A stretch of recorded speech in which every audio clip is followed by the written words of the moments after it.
അപ്പോൾ പ്രിയപ്പെട്ടവർ, അതൊക്കെയാണ് ഇവിടെ രാവിലെ മുതൽ സംഭവിച്ച വാർത്തകളുടെ ഒരു സംക്ഷിപ്ത രൂപം. തലക്കെട്ടുകളായി ഇവിടെ നമ്മുടെ ആമിന, ആശാബന്നി, നന്ദന നായർ, നമ്മുടെ അസ്മാബി, റിയ ജാസ്, റമി, സൗമ്യ, പിന്നെ ഇങ്ങോട്ട് വന്ന് ഷിബിൻ ബഷീർ, ഇഷു ജസീർ, ലില്ലി ചോളിയിൽ, വിഷ്ണു വിശാഖൻ, സുഭാഷ് നെരിക്കൽ, അങ്ങനെ വർഷിപ്പ്, അങ്ങനെ നമ്മുടെ പ്രിയപ്പെട്ട സ്ഥിരം പ്രേക്ഷകർ ഒക്കെ ഗുഡ് ആഫ്റ്റർ ഒരിക്കൽ കൂടി പറയുന്നുണ്ട്.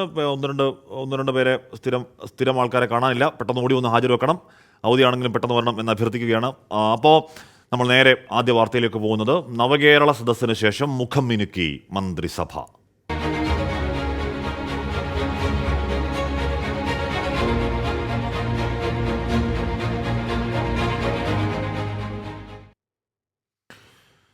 കെ ബി ഗണേഷ് കുമാറും രാമചന്ദ്രൻ കടന്നപ്പള്ളിയും മന്ത്രിമാരെ വെള്ളിയാഴ്ച സത്യപ്രതിജ്ഞ ചെയ്യും. ഇടതുമുന്നണിയിലെ മുൻധാരണ പ്രകാരമാണ് അഹമ്മദ് ദേവർകോവിലും ആന്റണി രാജുവും രാജിവെച്ചത്. സത്യപ്രതിജ്ഞയ്ക്ക് ശേഷം മുഖ്യമന്ത്രി വകുപ്പുകൾ നിശ്ചയിക്കുമെന്ന് LDF convener E P Jayarajan അറിയിച്ചു. രണ്ടാം പിണറായി സർക്കാരിന്റെ രണ്ടാം മന്ത്രിസഭാ പുനഃസംഘടന മന്ത്രിസഭാ രൂപീകരണ സമയത്തെ ധാരണയാണ്. നവംബർ അവസാനം നടക്കേണ്ട പുനഃസംഘടന നവകേരള സദസ്സ് കാരണമാണ് നീട്ടിവെച്ചത്. മന്ത്രിമാരായ അഹമ്മദ് ദേവർകോവിലും ആന്റണി രാജുവും ഇന്ന് മുഖ്യമന്ത്രിയെ കണ്ട് രാജി സമർപ്പിച്ചു. പുനഃസംഘടന 29-ന് വൈകിട്ട് രാജ്ഭവനിൽ നടക്കും. പരമാവധി കക്ഷികളെ പരിഗണിക്കുക എന്നതാണ് മുന്നണി തീരുമാനമെന്നും വകുപ്പുകൾ മുഖ്യമന്ത്രി നിശ്ചയിക്കുമെന്നും LDF convener E P Jayarajan. കേരളത്തിൽ മന്ത്രിസഭാ രൂപീകരണ ഘട്ടത്തിൽ തന്നെ പരമാവധി എല്ലാ കക്ഷികളെയും പരിഗണിക്കുക എന്നതിൻ്റെ അടിസ്ഥാനത്തിൽ രണ്ട് കക്ഷികൾക്ക് തുടക്കത്തിൽ 2.5 വർഷത്തേക്ക് അവർ മന്ത്രിസഭയിൽ പ്രവർത്തിക്കുക, 2.5 വർഷം കഴിഞ്ഞാൽ മറ്റു 2 കക്ഷികൾക്ക് മന്ത്രിസഭയിലേക്ക് വരാനുള്ള വഴിയൊരുക്കി കൊടുക്കുക, അതൊരു തീരുമാനമായിരുന്നു. ആന്റണി രാജു ഒഴിയുന്ന ഗതാഗത വകുപ്പ് ഗണേഷ് കുമാറിനും അഹമ്മദ് ദേവർകോവിൽ ഒഴിയുന്ന തുറമുഖ വകുപ്പ് കടന്നപ്പള്ളി രാമചന്ദ്രനും ലഭിച്ചേക്കും. ഇരുവരും ഇതേ വകുപ്പുകൾ നേരത്തെയും കൈകാര്യം ചെയ്തിട്ടുണ്ട്. തുറമുഖ വകുപ്പ് CPM ഏറ്റെടുത്ത് ദേവസ്വം വകുപ്പ് കടന്നപ്പള്ളിക്ക് നൽകുമെന്ന അഭ്യൂഹമുണ്ടെങ്കിലും അതിനുള്ള സാധ്യത കുറവാണ്. 24 തിരുവനന്തപുരം. വിഷ്ണു വിശാഖം പറയുകയാണ്, ആഷ്മി എൻകൗണ്ടർ പൊളിച്ചു. Thank you Vishnu. അത് ജനങ്ങളുടെ വോയിസ് ആയിരുന്നു, ആഷ്മിയിൽ നിന്ന് വന്നത് എന്ന് വിഷ്ണു പറയുന്നുണ്ട്. എതിരെയും ഒരുപാട് പേർ പറയുന്നുണ്ട് കേട്ടോ. അത് ഒന്ന് വായിക്കാം, വേറെ ഒന്നും കണ്ടില്ല. അതിനെതിരെ പറയുന്നത് പെട്ടെന്ന് കണ്ണു കിട്ടുന്നില്ല. ഓക്കെ, അപ്പോൾ അല്ല, ലില്ലി പറയുന്നു, ഇന്നലത്തെ എൻകൗണ്ടറിലെ ദേഷ്യം കൊണ്ട് ഞെട്ടിപ്പോയി. ഇത്രയും ദേഷ്യമുള്ള ഒരാളെ ആദ്യമായാണ് കാണുന്നത്. സഹപ്രവർത്തകരോടുള്ള അനുഭാവം അത്രമേൽ ശക്തമാണെന്ന് കാണിച്ചു വന്നു ലില്ലി പറയുന്നു. സത്യം പറഞ്ഞാൽ ദേഷ്യമൊന്നുള്ള ആളല്ല, അങ്ങനെ ദേഷ്യപ്പെടുന്ന ആളുമല്ല. പിന്നെ ഇത് നമുക്കറിയാമല്ലോ, ഇത് നമ്മുടെ കൂട്ടത്തിൽ പ്രവർത്തിക്കുന്ന നമ്മുടെയൊക്കെ, എനിക്ക് 2 പെങ്ങന്മാരാണുള്ളത്. അപ്പോൾ എന്ന് പറയുന്ന പോലെ, അപ്പം എന്താണ്, നമ്മുടെ കൂട്ടത്തിൽ വർക്ക് ചെയ്യുന്ന ഒരു സഹപ്രവർത്തക, ഒരു പെൺകുട്ടി അത്തരത്തിൽ സൈബർ അതിക്രമത്തിനൊക്കെ, കേസൊക്കെ ഒന്നുമില്ല, നമുക്ക് ഡീൽ ചെയ്യാവുന്നേ ഉള്ളൂ. അതല്ല, സൈബർ അതിക്രമത്തിനൊക്കെ കേൾക്കുമ്പോൾ ആ സങ്കടം കാണുമ്പം സ്വാഭാവികമായും വികാരധീനനാകും. ആ വികാരധീനാകുമ്പോൾ നമുക്ക് ഉള്ളിൽ വികാരം ഉണ്ടാകുമ്പോഴത്തേക്ക് പുറത്ത് മറച്ചു വെച്ച് ചിരിച്ചു മുഖത്തോടെ ഇരിക്കാനുള്ള ആ കഴിവില്ലാത്തത് കാരണം അങ്ങനെ ആവുന്നതാണ്. അല്ലാതെ ദേഷ്യപ്പെടുന്നതുമല്ല, അതിർത്തി ലംഘിക്കുന്നതുമല്ല. അപ്പോൾ ഓക്കെ, KSRTCയിൽ യൂണിയനുകൾ ഭരിക്കില്ലെന്ന് നിയുക്ത മന്ത്രി കെ ബി ഗണേഷ് കുമാർ 24-നോട്. തൊഴിലാളികൾ ജോലി ചെയ്യും, ഭരണം MD നോക്കും, സാമ്പത്തിക ചോർച്ച അടയ്ക്കും, ദുർച്ചെലവുകൾ അവസാനിപ്പിക്കും, തൊഴിലാളികളുടെ ക്ഷേമം മന്ത്രി എന്ന നിലയിൽ ഉറപ്പിക്കുമെന്നും കെ ബി ഗണേഷ് കുമാർ പറയുന്നു. സാമ്പത്തികമായ എല്ലാ ചോർച്ചകളും അടയ്ക്കും, ദുർച്ചെലവുകൾ അവസാനിപ്പിക്കും, അതെല്ലാം ചെയ്യും. അതൊരു നന്മയ്ക്ക് വേണ്ടിയുള്ളൊരു ഭാഗമാണ്. തൊഴിലാളികൾ ജോലി ചെയ്യും, അവരുടെ വെൽഫെയർ ഞാൻ നോക്കും, ഭരണം MDയും മന്ത്രിയൊക്കെ നടത്തും. ഭരണത്തിൽ ഇതിൻ്റെ എങ്ങനെ നടത്തണം എന്ന് തീരുമാനിക്കുന്നത് അധികാരമുള്ളവരായിരിക്കും. അല്ലാതെ തൊഴിലാളികളുടെ നേതാക്കൾ തൊഴിലാളികളുടെ വിഷയങ്ങൾ അവതരിപ്പിക്കും, ആ വിഷയങ്ങളിൽ സ്നേഹത്തോടെയുള്ള സമീപനം ഉണ്ടാവും. പക്ഷേ ഭരിക്കുന്നത് തൊഴിലാളി യൂണിയൻ ആയിരിക്കില്ല, അത് അനുവദിക്കാൻ പറ്റില്ല. ജനാധിപത്യമല്ലേ, അതിലിപ്പം ഭരിക്കാൻ ഏൽപ്പിക്കുന്ന, ജനങ്ങളെ ഏൽപ്പിക്കുന്ന ആളിനല്ലേ ഭരിക്കാനൊക്കെ. സാമ്പത്തിക അച്ചടക്കം ഉണ്ടാക്കും. സാമ്പത്തിക അച്ചടക്കം ഉണ്ടായി കഴിയുമ്പോൾ പ്രതിസന്ധിക്ക് ഒരു പരിധിവരെ അയവുണ്ടാവുമെന്നാണ് പ്രതീക്ഷിക്കുന്നത്. കാരണം ഞാൻ 2001 കണ്ട KSRTC അല്ല, 2023 ഇപ്പോഴത്തെ KSRTC നമുക്കെല്ലാവർക്കും അറിയാം. പിന്നെ ബഹുമാനപ്പെട്ട ഹൈക്കോടതിയിലെ ഇടപെടലുകൾ, ചില കാര്യങ്ങൾ ന്യായമാണ്, ചില കാര്യങ്ങൾ ന്യായമല്ല. ന്യായമായ ഇടപെടലുകൾ നല്ലതാണ്. ഈ പുതിയ യുഗത്തിൻ്റെ വലിയൊരു സാങ്കേതിക വിദ്യയുടെ ഒരു മാറ്റം വളരെ അത്യാവശ്യമാണ്. അത് വരുന്നതോടുകൂടി ഇതിൽ സുതാര്യതയുണ്ടാവും. ചെയ്യുന്ന ജോലികൾ കമ്പ്യൂട്ടറിനെ ഏൽപ്പിക്കാമെന്നാണ്. ഏത് പൈസ വണ്ടി സ്പെയർ പാർട്സ് ഓർഡർ ചെയ്യുന്ന, പണ്ട് ഞാൻ ഏൽപ്പിച്ചതാണ് സ്പെയർ പാർട്സ് ഓർഡർ ചെയ്യുന്ന കമ്പ്യൂട്ടർ, പേയ്മെൻറ്റ് കൊടുക്കുന്ന കമ്പ്യൂട്ടർ, അത് പിന്നെ ഇടപെടലുകളില്ലല്ലോ. ഇടതുപക്ഷത്ത് ഉറച്ചു നിന്നതിനുള്ള അംഗീകാരമെന്ന് രാമചന്ദ്രൻ കടന്നപ്പള്ളി. ഏത് വകുപ്പ് കിട്ടിയാലും നല്ല രീതിയിൽ പ്രവർത്തിക്കുമെന്നും രാമചന്ദ്രൻ കടന്നപ്പള്ളി പറഞ്ഞു. ഇടതുപക്ഷ ജനാധിപത്യ മുന്നണിയുടെ മുൻ തീരുമാനമനുസരിച്ച് ആ തീരുമാനം ഇന്നൊട്ട് പ്രാവർത്തികമാവുകയാണ്. ഏത് വകുപ്പായി കിട്ടിയാലും ആ വകുപ്പിനോട് പൂർണ്ണമായും നീതി പുലർത്തുക, അത് സത്യസന്ധമായും വിശ്വാസ്യതയോടുകൂടി നടപ്പിലാക്കാൻ വേണ്ടി ശ്രമിക്കുക, കഴിവുകളനുസരിച്ച്. ഇതാണ് എൻ്റെ ഒരു പൊതുവായ നയം. അപ്പോൾ കെ പി ഗണേഷ് കുമാർ ഒരിക്കൽ ഗതാഗത മന്ത്രി എന്ന നിലയിൽ നല്ല പ്രവർത്തനം നടത്തിയ ആളാണ്. അപ്പോൾ മിടുക്കനാണ്, കഴിവുള്ള ആളാണ്, നല്ല ഭരണകർത്താവാണ്. എല്ലാവിധ ആശംസകളും നിയുക്ത മന്ത്രിമാർക്ക്. ഇപ്പോൾ കടന്നപ്പള്ളിക്കും കെ പി ഗണേഷ് കുമാർ അറിയിക്കുകയാണ്. പിന്നെ ഈ നെയ്യപ്പം നിന്നാൽ രണ്ടുണ്ട് ഗുണമെന്ന് പറയുന്ന പോലെ ആന്റണി രാജു മന്ത്രിസ്ഥാനം ഒഴിയുന്നു എന്ന് പറയുന്നത് അദ്ദേഹം MLA ആവുന്നതിന് മുൻപ് അദ്ദേഹം ഒരു സമയത്ത് നമ്മുടെ ചാനൽ ചർച്ചകളൊക്കെ വളരെ സജീവ മുഖമായി വളരെ ഗംഭീരമായി കാര്യങ്ങൾ കൈകാര്യം ചെയ്യുന്ന ആളാണ് ആന്റണി ചേട്ടൻ. അപ്പോൾ തൽക്കാലം മന്ത്രിസ്ഥാനം ഒഴിഞ്ഞ് വീണ്ടും MLA പദവിയിലോട്ടൊക്കെ വരുമ്പോൾ നമ്മൾ ഒന്ന് വിളിച്ചു നോക്കും. ആന്റണി ചേട്ടാ ഒരു മുൻ മന്ത്രി എന്നുള്ള നിലയ്ക്ക് ചർച്ചയ്ക്കൊന്നും ഇരിക്കാവും, ഒന്ന് വിളിച്ചു നോക്കും. അപ്പോൾ വന്നു കിട്ടിയ സന്തോഷം. അപ്പോൾ മുൻ മുഖ്യമന്ത്രി ഉമ്മൻചാണ്ടി അപമാനിക്കാൻ ശ്രമിച്ച കെ പി ഗണേഷ് കുമാറിനെ മന്ത്രിസഭയുടെ തീരുമാനം പിൻവലിക്കണമെന്ന് പ്രതിപക്ഷ നേതാവ് വി ഡി സതീശൻ. സത്യപ്രതിജ്ഞാ ചടങ്ങ് പ്രതിപക്ഷം ബഹിഷ്കരിക്കാനാണ് അവരുടെ തീരുമാനം. മുൻ മുഖ്യമന്ത്രിയായിരുന്ന ശ്രീ ഉമ്മൻചാണ്ടിയെ അപകീർത്തിപ്പെടുത്താൻ ശ്രമിച്ചു എന്നതിന്റെ പേരിൽ അദ്ദേഹത്തിനെതിരായി കോടതിയിൽ കേസ് നടക്കുകയാണ്. CBI റിപ്പോർട്ടിൽ വലിയ ഗൂഢാലോചന ഉമ്മൻചാണ്ടിയെ അപകീർത്തിപ്പെടുത്തുന്നതിന് വേണ്ടി നടന്നു എന്ന് പറഞ്ഞു. ആ ഗൂഢാലോചനയിലെ ഏറ്റവും പ്രധാന പങ്കാളിയാണ് ശ്രീ ഗണേഷ് കുമാർ. ഈ ഒരു പശ്ചാത്തലത്തിലും കേരളത്തിൽ നൂറുകണക്കിന് കോൺഗ്രസ് പ്രവർത്തകരെ ജയിലിൽ കിടക്കുകയും മർദ്ദനമേറ്റ് ആശുപത്രിയിൽ കിടക്കുകയും ഒക്കെ ചെയ്യുന്ന സാഹചര്യത്തിൽ ഈ മന്ത്രിമാരുടെ സത്യപ്രതിജ്ഞ UDF ബഹിഷ്കരിക്കും എന്ന കാര്യം കൂടി ഞാൻ അറിയിക്കുകയാണ്. ബിനു മേലെ പ്രയോഗിക്കുകയാണ്. ആഷ്മി ബാഡ്ജ് കുത്താൻ മറന്നു. ബിനുചേട്ടാ മറന്നുപോയി, കുത്തി. താങ്ക് യു, ഓർമ്മിച്ചതിന് താങ്ക് യു. അപ്പോൾ പ്രതിപക്ഷ ബഹിഷ്കരണത്തിനിടെ പുതിയ മന്ത്രിമാരുടെ സത്യപ്രതിജ്ഞ 29 നടക്കും. വിവരങ്ങളുമായി ഷഫീദ് റാവുത്തർ ചേരുന്നു. ഷഫീദ്, അപ്രതീക്ഷിതമല്ല, നേരത്തെ തന്നെ കേട്ടിരുന്നതാണ് ആ ഒരു മാറ്റം. അപ്പോൾ തീരുമാനമുണ്ടാകുന്നു. അത് ഒരു വലിയ ചടങ്ങാക്കി മാറ്റാൻ ശ്രമിക്കുന്നുണ്ടോ സർക്കാർ, CPM, അതോ രണ്ട് മന്ത്രിമാർ വരുന്ന സ്വാഭാവിക ചടങ്ങിലേക്ക് മാറുമോ?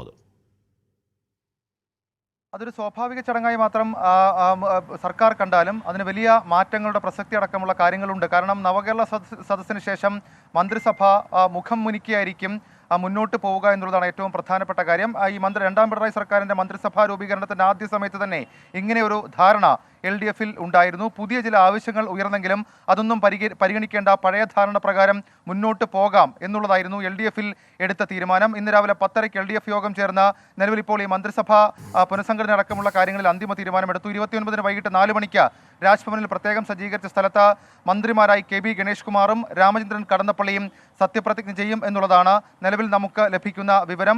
വകുപ്പുകൾ സംബന്ധിച്ച ഔദ്യോഗികമായിട്ടുള്ള വിവരങ്ങൾ സ്ഥിരീകരിച്ചിട്ടില്ല എങ്കിൽ കൂടി സൂചന പ്രകാരം കെ പി ഗണേഷ് കുമാറിന് ഗതാഗത വകുപ്പും രാമചന്ദ്രൻ കടന്നപ്പള്ളിക്ക് തുറമുഖ വകുപ്പും ലഭിക്കും. നേരത്തെ ഈ തുറമുഖ വകുപ്പ് CPM ഏറ്റെടുത്ത് പകരം ദേവസ്വം കൊടുത്താലോ എന്നൊരു ആലോചന അടക്കമുള്ള കാര്യങ്ങളുണ്ട്. പക്ഷേ അത് തൽക്കാലം വേണ്ടതില്ല എന്നുള്ളതാണ് മുഖ്യമന്ത്രിയുടെ തീരുമാനം എന്ന വിവരം കൂടി നമുക്ക് അറിയാൻ കഴിയുന്നുണ്ട്. അങ്ങനെയാണെങ്കിൽ കെ പി ഗണേഷ് കുമാർ ഗതാഗത വകുപ്പ് മന്ത്രിയായും രാമചന്ദ്രൻ കടന്നപ്പള്ളി തുറമുഖ വകുപ്പ് മന്ത്രിയായും സത്യപ്രതിജ്ഞ ചെയ്യും. ഈ രണ്ട് മന്ത്രിമാരും ഏറ്റെടുക്കുന്നത് വളരെ പ്രധാനപ്പെട്ട രണ്ട് വകുപ്പുകളാണ് എന്നുള്ള കാര്യത്തിൽ തർക്കമില്ല.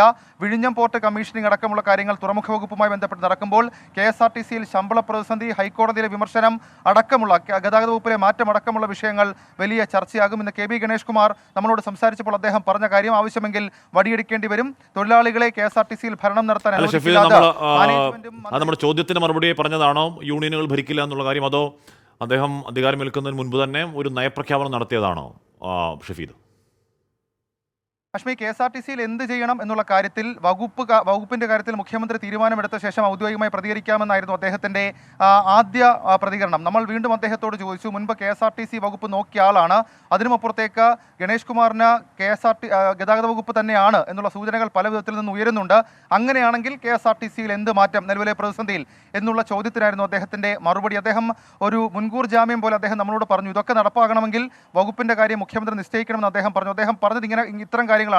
സാമ്പത്തിക ചോർച്ച അടയ്ക്കും, സാമ്പത്തിക പ്രതിസന്ധി പരിഹരിക്കും, ആവശ്യമെങ്കിൽ വടിയെടുക്കും, തൊഴിലാളി യൂണിയനുകൾ ഭരിക്കില്ല KSRTC-യിൽ, പകരം ഭരണം MD-ക്കും മന്ത്രിക്കുമായിരിക്കും. അതേസമയം തൊഴിലാളി യൂണിയനുകളുടെ ആവശ്യങ്ങളെ സ്നേഹപൂർവ്വം പരിഗണിക്കും, അവർക്ക് പറയാനുള്ളത് കേൾക്കും. KSRTC-യെ അല്ലെങ്കിൽ KSRTC കൊണ്ട് വലിയ മാറ്റം ഉണ്ടാക്കാമെന്നുള്ള പ്രതീക്ഷയൊന്നുമില്ല. പക്ഷേ ഒരു പൊതുമേഖലാ സ്ഥാപനം എന്ന നിലയിൽ സർക്കാരിൻ്റെ അഭിമാനമാക്കി KSRTC-യെ ഉയർത്തിക്കൊണ്ടുവരാൻ കഴിയും, നിലവിലെ പ്രശ്നങ്ങളൊക്കെ കുറച്ചെങ്കിലും പരിഹരിക്കാൻ കഴിയുമെന്ന പ്രതീക്ഷ കൂടി ഗണേഷ് കുമാർ ഇതുമായി ബന്ധപ്പെട്ട് പറയുന്നുണ്ട്. ഏതായാലും മന്ത്രിസഭയുടെ മുഖം ഒന്ന് മിനുങ്ങുകയാണ്.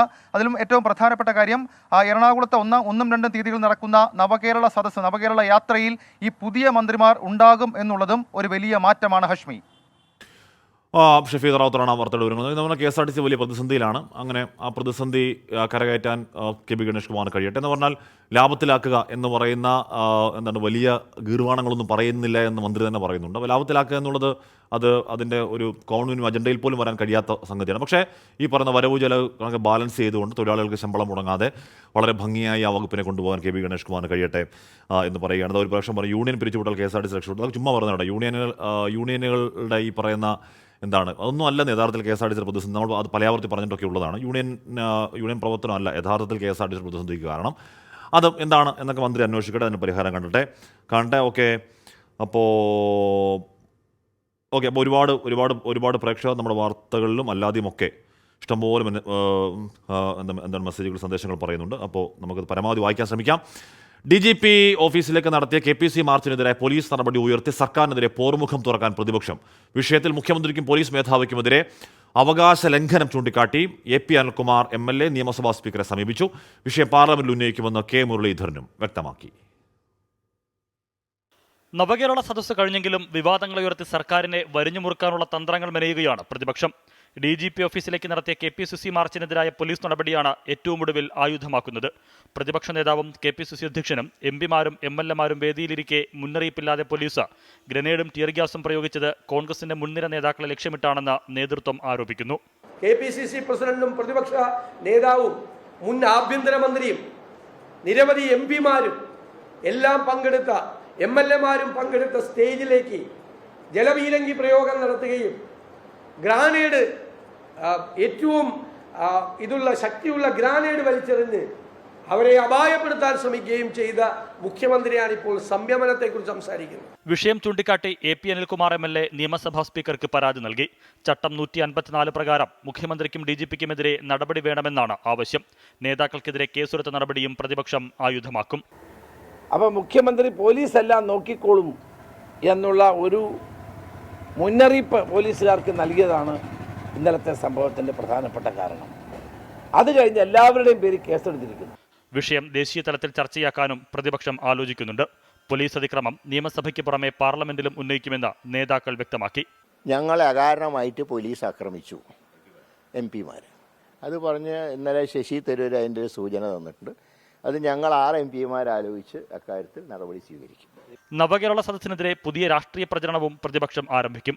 രാഷ്ട്രീയ വാക്പോരിനപ്പുറം നിയമ പോരാട്ടത്തിലേക്ക് കൂടി പ്രതിപക്ഷം കടക്കുന്നതോടെ നവകേരള സദസ്സ് വിവാദം പുതിയ തലത്തിലേക്ക് കടക്കുമെന്ന് വ്യക്തം. 24 തിരുവനന്തപുരം. നന്ദൻ നായർ ചോദിക്കുന്നു, ഹാഷ്മി അളിയ എന്താ പരിപാടി, ക്രിസ്മസ് ആയിട്ട് കേക്കൊക്കെ മേടിച്ചോ, advance happy Christmas. Nandan Nair ഒന്ന് പേരിട്ടപ്പോൾ ഞാൻ കുറച്ച് പ്രായമുള്ള ആളാന്ന് വിചാരിച്ചു. എന്തായാലും നന്ദന പ്രായം അറിഞ്ഞൂടാ. എന്തായാലും ഒരു കേക്ക് നമ്മൾ ഇന്നലെ മുറിച്ചു. കേക്കുകൾ വരിയായി വന്നുകൊണ്ടിരിക്കുകയാണ്. വേറൊരു പ്രശ്നം പറയുന്നു സജീവ് മുരളീധരൻ, ഹാഷ്മി സഹപ്രവർത്തകരോടുള്ള സ്നേഹം നല്ലതാണ്, പക്ഷേ എന്തിനും ഒരു പ്രതിപക്ഷ ബഹുമാനം കൊടുക്കുന്നത് നല്ലതാണ്. 100% അതിനോട് യോജിക്കുകയാണ്. നമ്മൾ പലപ്പോഴും ഞാൻ നേരത്തെ പറഞ്ഞില്ല, പലപ്പോഴും നമ്മൾ നമ്മുടെ കൂടെ നിൽക്കുന്നവർ വേദനിക്കുമ്പോൾ ആ വേദനയിൽ പങ്കുചേരുമ്പോൾ നമ്മൾ ചിലപ്പോൾ യഥാർത്ഥ മനുഷ്യനായി മാറുകയും നമ്മുടെ ഉള്ളിലുള്ള സങ്കടം, വേദന, രോഷമൊക്കെ അങ്ങനെ തന്നെ പുറത്തേക്ക് വരികയും ചെയ്യുന്ന ഒരു പ്രത്യേക സാഹചര്യങ്ങൾ എല്ലാവരുടെ ജീവിതത്തിലും ഉണ്ടാകും. അതുപോലൊരു സാഹചര്യമായിരുന്നു ഇന്നലെ എന്ന് ഞാൻ കരുതുകയുമാണ്. അത് ഈ പറയുന്ന പോലെ അത് പ്രതിപക്ഷ ബഹുമാനം കൊടുക്കാതിരിക്കുന്നു എന്ന സജീവ് മുരളീധരൻ്റെ ആ വിയോജിപ്പിനെ ഞാൻ മുഖവിലേക്കെടുക്കുകയും ചെയ്യുന്നു. എന്തായാലും വിനിത വിജിക്കെതിരെ ആ കള്ളക്കേസ് എടുത്തതിൽ ഇന്നും വ്യാപകമായ പ്രതിഷേധമാണ്.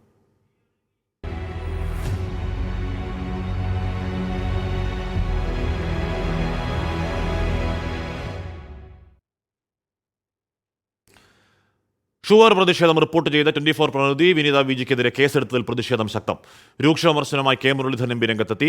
മോദി ചെയ്യും പോലെ തന്നെയാണ് പിണറായിയും ചെയ്യുന്നത് എന്നാണ് മുരളീധരന്റെ കുറ്റപ്പെടുത്തൽ. എന്നാൽ പോലീസ് നടപടിയെ ന്യായീകരിക്കുകയാണ് LDF convener EP Jayarajan.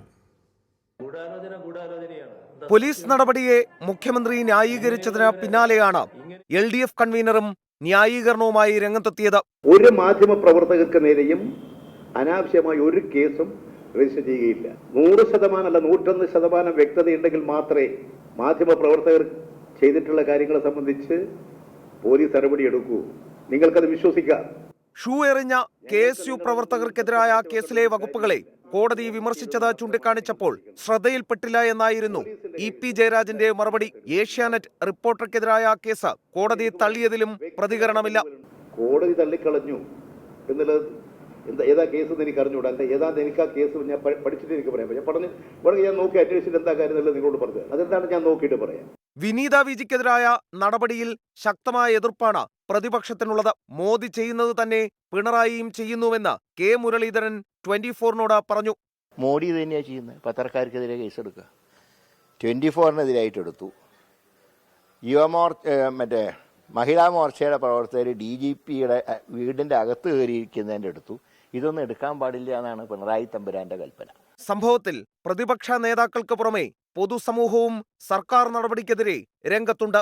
Police നടപടിയിൽ KUWJ സർക്കാരിനെ പ്രതിഷേധം അറിയിച്ചു. 24 തിരുവനന്തപുരം.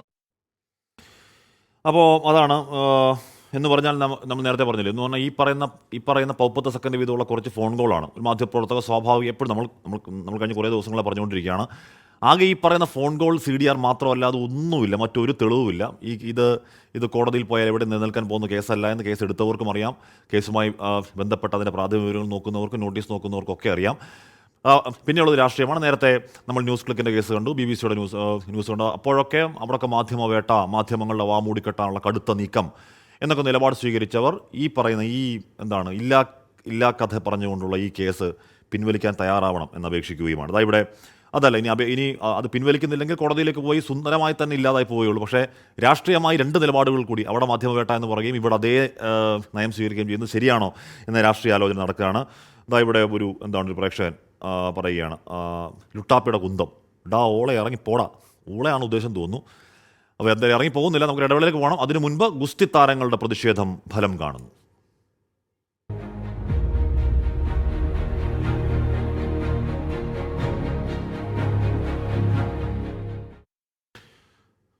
വലിയ പ്രതിഷേധങ്ങൾ നമ്മൾ കണ്ടു. അവിടെ ഗുസ്തിക്കുള്ള ഷൂ ഊരി മേശപ്പുറത്ത് വെച്ചുകൊണ്ട് ഞാൻ ഉപേക്ഷിക്കുന്നു എന്നൊക്കെയുള്ള വൈകാരികമായ കരച്ചിലുകൾ, സങ്കടങ്ങൾ, വലിയ ധർമ്മസങ്കടങ്ങൾ കണ്ടു.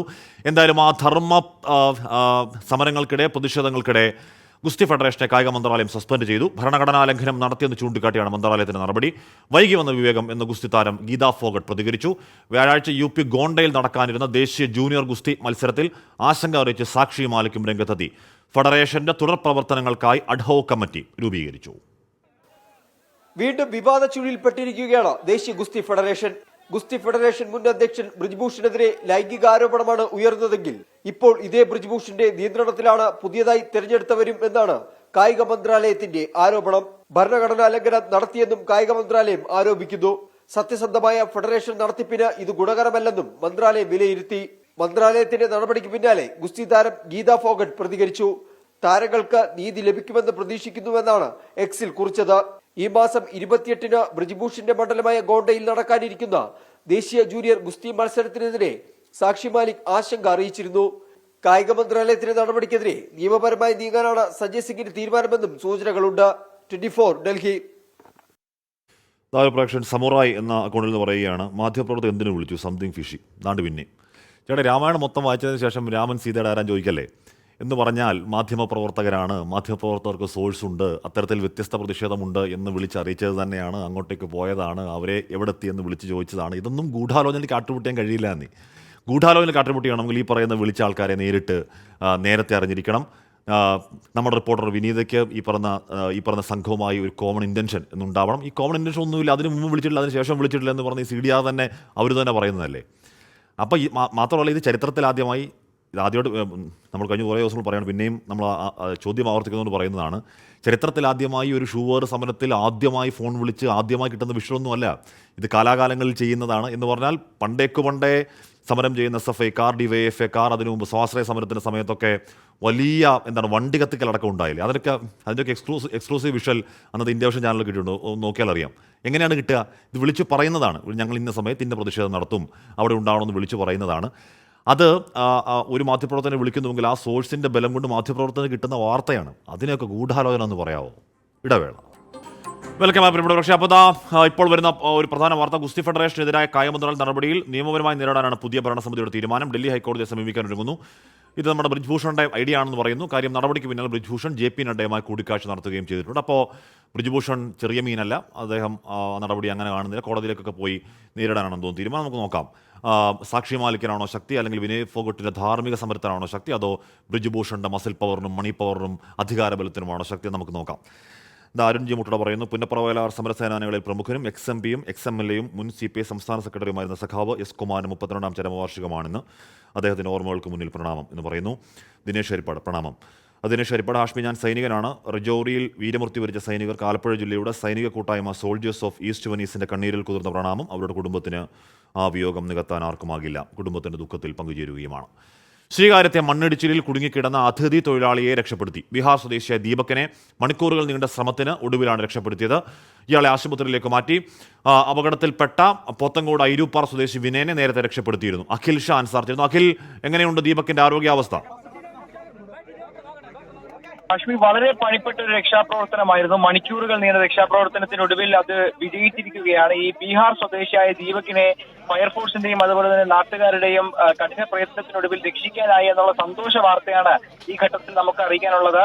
എന്തായാലും രാവിലെ ഈ 10 മണിയോട് കൂടിയാണ് ഈ ഒരു അപകടം ഉണ്ടാകുന്നത്. ഈ അപകടത്തിൽ ആദ്യം ഈ മലയാളിയായ പോത്തൻകോട് സ്വദേശിയായ വിനയനെ രക്ഷപ്പെടുത്തിയിരുന്നു. അദ്ദേഹത്തെ നേരത്തെ തന്നെ ആശുപത്രിയിലേക്ക് മാറ്റിയിരുന്നു. അദ്ദേഹത്തിന്റെ ആരോഗ്യനില നിലവിൽ തൃപ്തികരമാണെന്നാണ് ആശുപത്രി അധികൃതർ ഉൾപ്പെടെ അറിയിക്കുന്നത്. നിലവിൽ ഈ രക്ഷപ്പെടുത്തിയ ദീപകിനെയും ഈ ബീഹാർ സ്വദേശിയായ ദീപകിനെയും ആശുപത്രിയിലേക്ക് മാറ്റിയിട്ടുണ്ട്. അദ്ദേഹത്തിന്റെ ആരോഗ്യനിലയ്ക്കും യാതൊരു കുഴപ്പവുമില്ല എന്നുള്ളൊരു സന്തോഷകരമായ വാർത്ത തന്നെയാണ് ഈ ഘട്ടത്തിൽ വരുന്നത്. വളരെ പണിപ്പെട്ട ഒരു രക്ഷാപ്രവർത്തനമായിരുന്നു. കാര്യം ഈ അതിഥി തൊഴിലാളി വളരെ താഴേക്ക് പോയി ഈ കളിമണ്ണ് മുഴുവൻ ഈ ഇദ്ദേഹത്തിന്റെ മുകളിലേക്ക് വീഴുന്നൊരു സാഹചര്യം ഉണ്ടായിരുന്നു. പക്ഷേ ആദ്യഘട്ടത്തിൽ തന്നെ ഇയാൾ ഇരിക്കുന്ന സ്ഥലം കണ്ടെത്താൻ സാധിച്ചത് കൊണ്ട് തന്നെ ഓക്സിജനും അതുപോലെ തന്നെ വെള്ളവും ഉൾപ്പെടെയുള്ള സാധനങ്ങൾ അങ്ങോട്ടേക്ക് എത്തിക്കാൻ കഴിഞ്ഞതുകൊണ്ട് ജീവൻ നമുക്ക് രക്ഷിക്കാനായി എന്നുള്ളതാണ് ഏറ്റവും പ്രധാനപ്പെട്ട കാര്യം.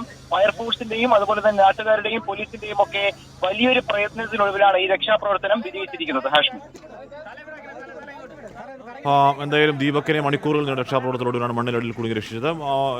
വലിയ ആരോഗ്യം, എത്രയായാലും അത്രയും സമയം മണ്ണിനടിയിൽ കിടന്ന ഇതിൻ്റെ ആരോഗ്യ പ്രശ്നങ്ങൾ ഉണ്ടാകും എന്നതല്ല, വലിയ പ്രശ്നങ്ങളില്ലാന്ന് തോന്നുന്നു. പക്ഷേ എത്രയും പെട്ടെന്ന് ദീപക് ആരോഗ്യവാനായി തിരിച്ചു വരട്ടെ. എന്തായാലും അഖിൽ, വളരെ സമഗ്രമായ രക്ഷാദൗത്യമായിരുന്നു ഉറപ്പായും പറയാമല്ലേ? തീർച്ചയായിട്ടും വളരെ ശ്രമകരമായ ഒരു രക്ഷാദൗത്യം തന്നെയാണ്. കാര്യം നമുക്കറിയുന്നത് പോലെ ഈ ഡ്രെയിനേജ് പൈപ്പിന്റെ പണിയാണ് കഴിഞ്ഞ കുറച്ച് ദിവസമായി അവിടെ നടക്കുന്നത്. ആ പ്രദേശവും കുറച്ച് ചതുപ്പ് നിലമുള്ള പ്രദേശമായിരുന്നു. അതുകൊണ്ട് തന്നെ കുറച്ച് അപകട സാധ്യതയും ഉണ്ടായിരുന്നു. അതിനിടെയാണ് അപ്രതീക്ഷിതമായി ഇത്തരത്തിൽ ഒരു 10 മണിയോടുകൂടി ഈ മണ്ണിടിയുകയും 2 തൊഴിലാളികൾ ഈ മണ്ണിനടിയിലേക്ക് പോവുകയും ചെയ്യുന്നത്. ആദ്യഘട്ടത്തിൽ നാട്ടുകാരാണ് ഈ രക്ഷാപ്രവർത്തനത്തിൽ ഏർപ്പെട്ടത്. ഫയർഫോഴ്സിന് അവിടേക്ക് എത്തുന്നതിൽ കുറച്ച് പരിമിതികളുണ്ടായിരുന്നു. ചെറിയ വഴിയൊക്കെയാണ്, അതിലേക്ക് ഫയർഫോഴ്സിന്റെ വാഹനം എത്തുന്നതിനൊക്കെ ചില ബുദ്ധിമുട്ടുണ്ടായിരുന്നു. അതുകൊണ്ട് ആദ്യഘട്ടത്തിൽ നാട്ടുകാർ ഈ രക്ഷാപ്രവർത്തനം തുടങ്ങിയ പിന്നാലെ ഫയർഫോഴ്സ് എത്തുകയും ഈ വളരെ ശ്രമകരമായ ഒരു രക്ഷാദൗത്യം അവർ തുടരുകയും ചെയ്തു. പെട്ടെന്ന് തന്നെ ഈ വിനയനെ, പോത്തൻകോട് ഐരൂപ്പാറ സ്വദേശിയായി വിനയനെ രക്ഷിക്കാൻ കഴിഞ്ഞെന്നുള്ളതാണ് ഏറ്റവും പ്രധാനപ്പെട്ട കാര്യം. അദ്ദേഹത്തിന്റെ ആരോഗ്യനില കുഴപ്പമില്ല എന്നുള്ള തരത്തിൽ തന്നെയാണ് ആശുപത്രി അധികൃതരും പറയുന്നത്. അദ്ദേഹം ഇപ്പോൾ ആശുപത്രിയിൽ ചികിത്സയിലാണ്. പക്ഷേ ഏറ്റവും പ്രധാനപ്പെട്ട വെല്ലുവിളിയായിരുന്നത് ഈ ബീഹാർ സ്വദേശിയായ ദീപകിന്റെ രക്ഷാപ്രവർത്തനമാണ്. കാരണം അദ്ദേഹം ഈ ചെളിയിൽ പുതഞ്ഞുപോയി എന്നുള്ളതാണ്. ഏതാണ്ട് 6 അടിയോളം താഴ്ചയിൽ അദ്ദേഹം പോകുന്നു. ഈ കല്ലും മണ്ണും കളിമണ്ണും ഒക്കെ അദ്ദേഹത്തിന്റെ ചുറ്റും നിറഞ്ഞു നിൽക്കുന്ന ഒരു സാഹചര്യം ഉണ്ടായിരുന്നു. അവിടെ നിന്ന് ഈ JCB ഉൾപ്പെടെയുള്ള സാധനങ്ങൾ ഉപയോഗിച്ച് വളരെ സൂക്ഷ്മമായി മണ്ണ് മാറ്റി അതിൽ ഈ ഫയർഫോഴ്സ് ഉദ്യോഗസ്ഥർ ഇറങ്ങി മണ്ണ് മാറ്റി അദ്ദേഹത്തിന്റെ ആരോഗ്യനിലയിൽ പ്രശ്നങ്ങൾ വരരുത്, അദ്ദേഹത്തിന് കൃത്യമായി വെള്ളം എത്തിക്കണം, ഓക്സിജൻ എത്തിക്കണം, ഇതെല്ലാം കൃത്യമായി ക്രോഡീകരിച്ചുകൊണ്ടുള്ള ഒരു വലിയ ഒരു ഒത്തൊരുമയുടെ രക്ഷാപ്രവർത്തനം തന്നെയായിരുന്നു. നാട്ടുകാർക്കും അതിൽ വലിയ പങ്കുണ്ട്, പോലീസിനും വലിയ പങ്കുണ്ട്. എന്തായാലും മണിക്കൂറുകൾ നീണ്ട വളരെ ശ്രമകരമായ ദൗത്യത്തിനൊടുവിലാണ് നിലവിൽ ദീപകിനെ രക്ഷിക്കാൻ സാധിച്ചിട്ടുള്ളത്. ദീപകിനെ എത്രയും പെട്ടെന്ന് ആംബുലൻസിലേക്ക് മാറ്റി ആശുപത്രിയിലേക്ക് മാറ്റുകയായിരുന്നു. കാര്യമായ പ്രശ്നങ്ങൾ ഒന്നും തന്നെ അദ്ദേഹത്തിന് ഇല്ല എന്നുള്ളതാണ് ആദ്യഘട്ടത്തിൽ ഫയർഫോഴ്സും നിലവിൽ ആശുപത്രിയിൽ നിന്നും ലഭിക്കുന്ന വിവരം. എന്തായാലും 2 തൊഴിലാളികളും നിലവിൽ ചികിത്സയിലാണ്. ഓക്കെ, അഖിൽ ഷാ അൻസാറാണ് ആ വലിയ ആശ്വാസകരമായ ആ രക്ഷാദൗത്യത്തിന്റെ വിവരങ്ങൾ നൽകിയത്. ദീപകിനെ മണ്ണിൽ നിന്ന് വലിയ കുടുക്കുകൾക്കിടയിൽ നിന്ന് പുറത്തെത്തിക്കാൻ കുറെ കഷ്ടപ്പെട്ടു. പക്ഷേ ദീപക് ഹെൽത്തി ആയിട്ടിരിക്കുകയാണ് ഇപ്പോഴും. കണ്ണൂർ പാട്യം പത്തായക്കുന്നിൽ സ്റ്റീൽ ബോംബ് സ്ഫോടനം. ആക്രി സാധനങ്ങൾ സൂക്ഷിച്ചിരുന്ന കേന്ദ്രത്തിലുണ്ടായ സ്ഫോടനത്തിൽ അതിഥി തൊഴിലാളികളും 2 മക്കൾക്കും പരിക്കേറ്റു. ശേഖരിച്ച ആക്രി സാധനങ്ങൾ തരംതിരിക്കുന്നതിനിടയിലാണ് സ്ഫോടനമുണ്ടായത്. അസം സ്വദേശികൾ ആക്രിസാധനങ്ങൾ ശേഖരിച്ച് സൂക്ഷിക്കാൻ വാടകയ്ക്കെടുത്ത വീടിനു സമീപം രാവിലെ 9 മണിയോടെയാണ് സ്ഫോടനം. സാധനങ്ങൾ വേർതിരിക്കുന്നതിനിടെ ബോംബ് ഉഗ്രശബ്ദത്തോടെ പൊട്ടിത്തെറിക്കുകയായിരുന്നു. ഇയാൾ ചോരയിൽ കുളിച്ച് കിടക്കുന്നത് കാണുന്നത്. അങ്ങനെ അവരെ ഹോസ്പിറ്റലിലേക്ക് കൊണ്ടുപോകേണ്ട സമയമാണ് ചെയ്ത്. ഇന്നലെ എടുത്തുകൊണ്ടുവന്ന സാധനമാണ്. ഇവർ തരംതിരിക്കുമ്പോഴാണ് പൊട്ടിയിട്ടുള്ളത്. പുറത്തുനിന്ന് വരാനുള്ള സാധ്യത കൂടുതൽ. സ്ഥലത്ത് ബോംബ് സ്ക്വാഡും ഫോറൻസിക് സംഘവും പരിശോധന നടത്തി. പൊട്ടിയത് സ്റ്റീൽ ബോംബാണെന്നാണ് നിഗമനം. പല സ്ഥലങ്ങളിൽ നിന്നായിട്ട് കുപ്പി, പാട്ട, അതുപോലെ ഇരുമ്പ് ഐറ്റംസ്, അങ്ങനെ ആക്രി സാധനങ്ങൾ പെറുക്കി കൊണ്ടുവരുന്നതാണ്. അപ്പോൾ അതടിച്ച് പരത്തുന്ന ഒരു വേളയിൽ ഉണ്ടായൊരു സ്ഫോടനമാണെന്നാണ് നമുക്ക് പ്രാഥമികമായിട്ട് കിട്ടിയൊരു അറിവ്. നമ്മുടെ ബോംബ് സ്ക്വാഡ് പരിശോധിച്ചതിന് ശേഷം മനസ്സിലാക്കിയിരിക്കുന്നത് അതൊരു സ്റ്റീൽ ബോംബാണ് എന്നുള്ളതാണ് മനസ്സിലാക്കാൻ സാധിച്ചത്. സ്ഫോടനത്തിൽ അസം സ്വദേശിയായ സെയ്ദലി, മക്കളായ നൂറുദ്ദീൻ, അബ്ദുൾ മുത്തലിബ് എന്നിവർക്കാണ് പരിക്കേറ്റത്. ഗുരുതരമായി പരിക്കേറ്റ സെയ്ദലിയെ പരിയാരം ഗവൺമെന്റ് മെഡിക്കൽ കോളേജിലേക്ക് മാറ്റി. ഇവർ എവിടെ നിന്ന് ശേഖരിച്ച സാധനങ്ങൾക്കൊപ്പമാണ് സ്റ്റീൽ ബോംബ് ഉൾപ്പെട്ടതെന്ന് കണ്ടെത്താനുള്ള ശ്രമത്തിലാണ് പോലീസ്. 24 കണ്ണൂർ. അപ്പോൾ അതാണ് മോഹൻ ബി പറയുകയാണ്. ഹാഷ്മി, ഗതാഗത വകുപ്പ് മന്ത്രിയായ ഗണേഷ് കുമാർ വരുന്നതോടെ മാറ്റങ്ങൾ പ്രതീക്ഷിക്കുന്നു. ടാക്സി വാഹനങ്ങളെ ബ്ലാക്ക് ലിസ്റ്റിൽപ്പെടുത്തുന്ന നിയമം ഒഴിവാക്കണമെന്ന് മന്ത്രിയോട് ശ്രദ്ധയിൽപ്പെടുത്തുക. മോഹൻജോയുടെ ശബരിമലയിലുള്ള ഒരു ഡ്രൈവറാണെന്നാണ് എൻ്റെ ഓർമ്മ, അല്ലേട്ടാ? അപ്പോൾ അദ്ദേഹം അവിടുന്ന് മലയിൽ നിന്നുള്ള നമ്മൾ വളരെ ക്രെഡിബിളായി വിശ്വസിക്കാൻ കഴിയുന്ന വാർത്തകൾ അല്ലെങ്കിൽ വിവരങ്ങൾ നമ്മുടെ കമന്റ് ബോക്സിൽ തരുന്ന ഒരു ചേട്ടൻ കൂടിയാണ്. പി.കെ. ബാബു, 2 ദിവസം മുൻപ് ഹാഷ്മിയോട് ഞാൻ ചോദിച്ചിരുന്നു, ഷൂ അറിയാൻ ഒത്താശ ചെയ്ത റിപ്പോർട്ടർക്ക് സുഖം തന്നെയല്ലേ എന്ന്. വ്യക്തമായ തെളിവ് കിട്ടിയതുകൊണ്ടാണ് തന്നെയാണ് അന്നത് ചോദിച്ചത്. ഇനി മാപ്പറകൾ സൂക്ഷിച്ചോ എന്ന് ബാബു ചേട്ടൻ എന്ന് പറഞ്ഞാൽ വ്യക്തമായ തെളിവ് എന്തായിരുന്നു ഞാൻ ഓർക്കുന്നു. എന്താണെന്നറിയോ? ആ കള്ള വീഡിയോ എന്ന് പറഞ്ഞാൽ നമ്മുടെ വിനീതയുടെ ഓഡിയോ മ്യൂട്ട് ചെയ്ത് ചുണ്ടനക്കം വെച്ച് ഷൂ അറിയൂ എന്ന് വ്യാജമായി എഴുതി ഗ്രാഫിക്സിൽ എഴുതി ചേർത്ത് ആ വ്യാജ വീഡിയോ ആണ് അന്ന് ബാബു ചേട്ടൻ പറഞ്ഞത്. ആ വ്യാജ വീഡിയോ വ്യാജമാട്ടാ, കള്ള വീഡിയോയാണ്. അത് ഇപ്പോഴും വിശ്വസിക്കുകയാണോ? കഷ്ടമാണേ. അപ്പോൾ ഗുജറാത്ത് തീരത്തിനടുത്ത് ചരക്ക് കപ്പലിന് നേരെ ഡ്രോൺ ആക്രമണമുണ്ടായ സംഭവത്തിൽ അമേരിക്കയുടെ ആരോപണം നിഷേധിച്ച് ഇറാൻ. ആക്രമണത്തിൽ പങ്കില്ലെന്ന് ഇറാൻ വിദേശകാര്യ സഹമന്ത്രി അലി ബഗേരി വ്യക്തമാക്കി. ചെങ്കടലിൽ വീണ്ടും ചരക്ക് കപ്പലിന് നേരെ ഡ്രോൺ ആക്രമണമുണ്ടായി. സായിബാബ എന്ന കപ്പലിന് നേരെയാണ് ആക്രമണം. വ്യാപാര കപ്പലായ ചെംപ്ലൂട്ടോയ്ക്ക് നേരെയുണ്ടായ ഡ്രോൺ ആക്രമണത്തിനു പിന്നിൽ ഇറാൻ എന്നായിരുന്നു പെന്റഗണിന്റെ ആരോപണം. ഗുജറാത്തിലെ പോർബന്ദർ തീരത്ത് നിന്ന് 217 നോട്ടിക്കൽ മൈൽ അകലെയായിരുന്നു ആക്രമണം. ഈ ആരോപണം നിഷേധിച്ച ഇറാൻ വിദേശകാര്യ സഹമന്ത്രി അലി ബഖേരി ഹൂതികളുടെ പ്രവർത്തനത്തെ സർക്കാരുമായി ബന്ധപ്പെടുത്തേണ്ടതില്ലെന്നും നിലപാട് പ്രഖ്യാപിച്ചു. ഹൂതികൾ സ്വന്തം നിലയിൽ പ്രവർത്തിക്കുന്നവരാണ്. അവരുടെ ചെറുത്തുനിൽപ്പിനെ ചോദ്യം ചെയ്യരുത്. കപ്പൽ ജപ്പാനീസ് ഉടമസ്ഥതയിൽ ഉള്ളതാണെന്ന് പെന്റഗൺ സ്ഥിരീകരിച്ചു. ആക്രമണം നേരിട്ട കപ്പൽ വിക്രാന്ത് കപ്പലിനൊപ്പം സഞ്ചരിക്കുന്നതായി കോസ്റ്റ് ഗാർഡ് അറിയിച്ചു. നാളെ മുംബൈയിലെത്തുന്ന കപ്പൽ അറ്റകുറ്റപ്പണിക്ക് ശേഷം മംഗലാപുരത്തേക്ക് തിരിക്കും. കപ്പലിലെ 20 ഇന്ത്യക്കാർ സുരക്ഷിതരാണ്. അതിനിടെ ഗാബേണിൽ രജിസ്റ്റർ ചെയ്ത സായിബാബ എന്ന എണ്ണ ടാങ്കർ കപ്പലിന് നേരെയും ആക്രമണമുണ്ടായി. ഇന്ത്യൻ പതാകയുള്ള കപ്പലിന് നേരെയായിരുന്നു ആക്രമണം എന്നാണ് അമേരിക്ക ആദ്യം അറിയിച്ചിരുന്നത്. എന്നാൽ ഇക്കാര്യം നിരാകരിച്ച് ഇന്ത്യൻ നേവി രംഗത്തെത്തി. ഇന്നലെ രാത്രി 8 മണിയോടെയാണ് ആക്രമണമുണ്ടായത്. കപ്പലിലുള്ള 25 പേർ ഇന്ത്യക്കാരാണ്. ചെങ്കടൽ വഴി കടന്നുപോകുന്ന ഇസ്രയേൽ ബന്ധമുള്ള കപ്പലുകളെ ആക്രമിക്കുമെന്ന് ഇറാന്റെ പിന്തുണയുള്ള യമനിലെ ഹൂതികൾ മുന്നറിയിപ്പ് നൽകിയിരുന്നു. ഇസ്രയേൽ ഹമാസ് യുദ്ധത്തിന്റെ പശ്ചാത്തലത്തിലാണ് ചെങ്കടലിലും ആക്രമണങ്ങൾ വർദ്ധിച്ചത്. വിവിധ കമ്പനികൾ ചെങ്കടൽ വഴിയുള്ള കപ്പൽ യാത്ര ഒഴിവാക്കി മറ്റു മാർഗങ്ങൾ സ്വീകരിച്ചിരുന്നു. ഗസയിലെ ഇസ്രയേൽ ആക്രമണങ്ങൾക്കുള്ള പ്രതികാരമായാണ് ഹൂതികളുടെ കപ്പൽ ആക്രമണം. 24 ഡൽഹി. കാസിം പറയാണ്, വിനീത ബിജിക്കൊപ്പം ഞങ്ങൾ പ്രേക്ഷകർ കട്ടയ്ക്കുണ്ട്. ഓലപ്പാമ്പിന് മുമ്പിൽ മുട്ടുമടക്കരുത്, ഭയപ്പെടുത്തി കീഴ്പ്പെടുത്താനാണ് ശ്രമം. ഇല്ലെന്നേ, വിനീതയ്ക്ക് ഒരു കുഴപ്പമില്ല. വിനീത കട്ടയ്ക്ക് ശക്തമായിട്ട് അയൺ ലേഡിയാണ്, കട്ടയ്ക്ക് നിൽക്കും.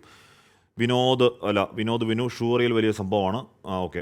അരുൺ ജോർജ് ചോദിക്കുകയാണ്, ഹാഷ്മിയുടെ അപസ്മാരത്തിന് കുറവുണ്ടോ? വിറയും പിച്ചും പേയും കുറവുണ്ടോ? അരുൺ ജോർജ് ഇടതുപക്ഷ അനുഭാവിയായിരിക്കണം, അതല്ലെങ്കിൽ ഇന്നലത്തെ നമ്മുടെ എൻകൗണ്ടറിന് പ്രകോപിതനായ ആളായിരിക്കണം. പക്ഷേ അപസ്മാരം എന്ന് പറഞ്ഞൊരു അസുഖം വല്ലാത്ത അസുഖമായിട്ടാ. എൻ്റെ ഒരു കൂട്ടുകാരുണ്ട്, രാജേഷ് എന്നാണ് പേര്, +2 ഒരുമിച്ച് പഠിച്ച. അവന് ഈ അസുഖം ഉണ്ടായിരുന്നു. അവൻ ഈ കഴിഞ്ഞ മാസമാണ് വീട് വെട്ടിയാർ മീൻ പിടിക്കാൻ പോയതാണ്. മീൻ പിടിക്കാൻ പോയപ്പോഴത്തേക്ക് ഈ രോഗം വന്ന് പുഴയിലേക്ക് വീണ് മരിച്ചു. അപ്പോൾ അപസ്മാരം വല്ലാത്തൊരു അസുഖമാണ്. അപ്പോൾ തമാശ പറയാനോ അല്ലെങ്കിൽ ഇപ്പോൾ എന്താണ് ഈ അപസ്മാര രോഗികളെ കളിയാക്കുന്ന എന്തൊക്കെ പറയാനുണ്ടെന്ന് അരുൺ ജോർജ്. മനുഷ്യനാവിടോ. രാമക്ഷേത്രം പ്രചരണായുധമാക്കി BJP.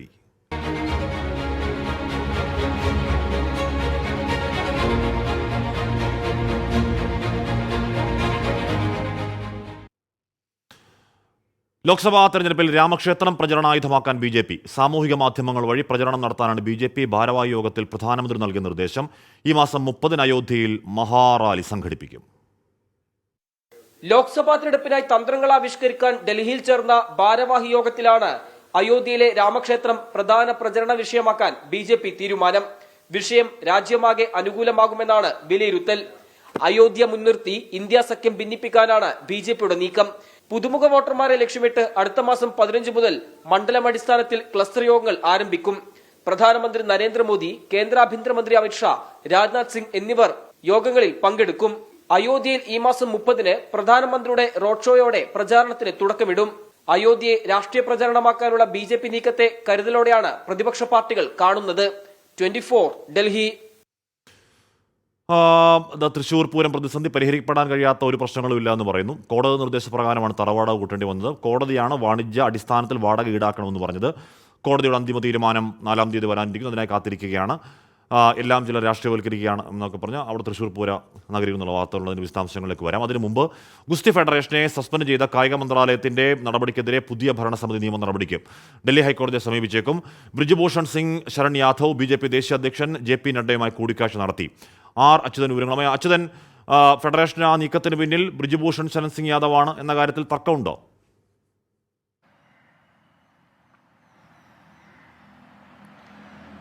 ഹാഷ്മി, തീർച്ചയായിട്ടും അത്തരം നീക്കങ്ങൾ ഇതിനോടകം തന്നെ ആരംഭിച്ചു കഴിഞ്ഞു. കാരണം അല്പം മുൻപാണ് കായിക മന്ത്രാലയം പുതിയ ഭരണസമിതിയെ സസ്പെൻഡ് ചെയ്തുകൊണ്ടുള്ള നടപടിയിലേക്ക് കടന്നത്. തൊട്ടു പിന്നാലെ തന്നെ ഈ സഞ്ജയ് കുമാർ സിംഗിൻ്റെയുമായി അടുത്ത ബന്ധങ്ങൾ സൂചിപ്പിച്ചത് ഇതുമായി ബന്ധപ്പെട്ടുള്ള നിയമ നടപടിയുമായി മുന്നോട്ട് പോകുമെന്നുള്ളതാണ്. എന്തായാലും ഈ വിഷയത്തിൽ ഇപ്പോൾ പുതിയ ഭരണസമിതി ഡൽഹി ഹൈക്കോടതിയെ സമീപിക്കുവാനുള്ള സാധ്യതകളാണ് കാണുന്നത്.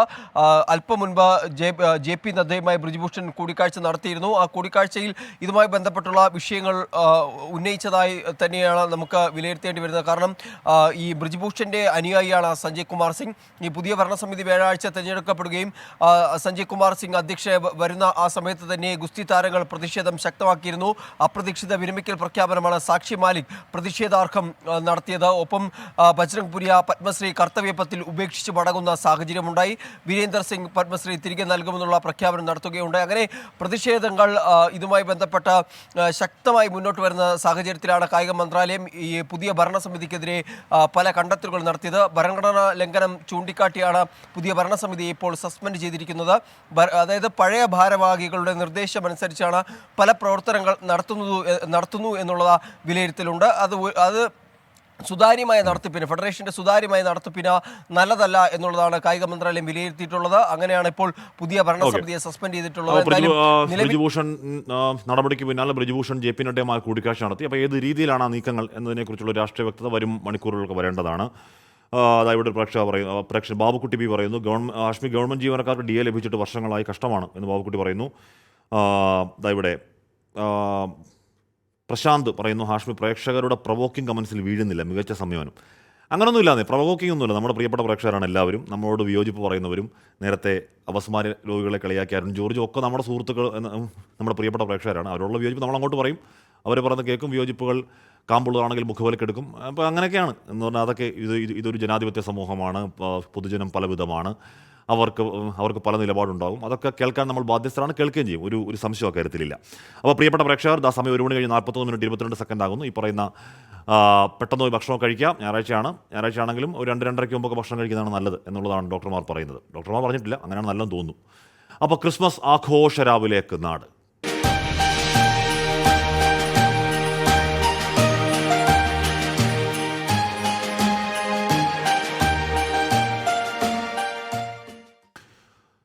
ലോകത്തിന് പ്രത്യാശയുടെ സന്ദേശമെങ്കിൽ നാളെയാണ് ക്രിസ്മസ്. പുൽക്കൂട് ഒരുക്കിയും നക്ഷത്രങ്ങൾ തെളിയിച്ചും തിരുപ്പിറവി ആഘോഷമാക്കാൻ ഒരുങ്ങുകയാണ് ലോകമെമ്പാടുമുള്ള ക്രൈസ്തവ വിശ്വാസികൾ. ഗവർണറും മുഖ്യമന്ത്രിയും പ്രതിപക്ഷ നേതാവും ക്രിസ്മസ് ആശംസകൾ നേർന്നു.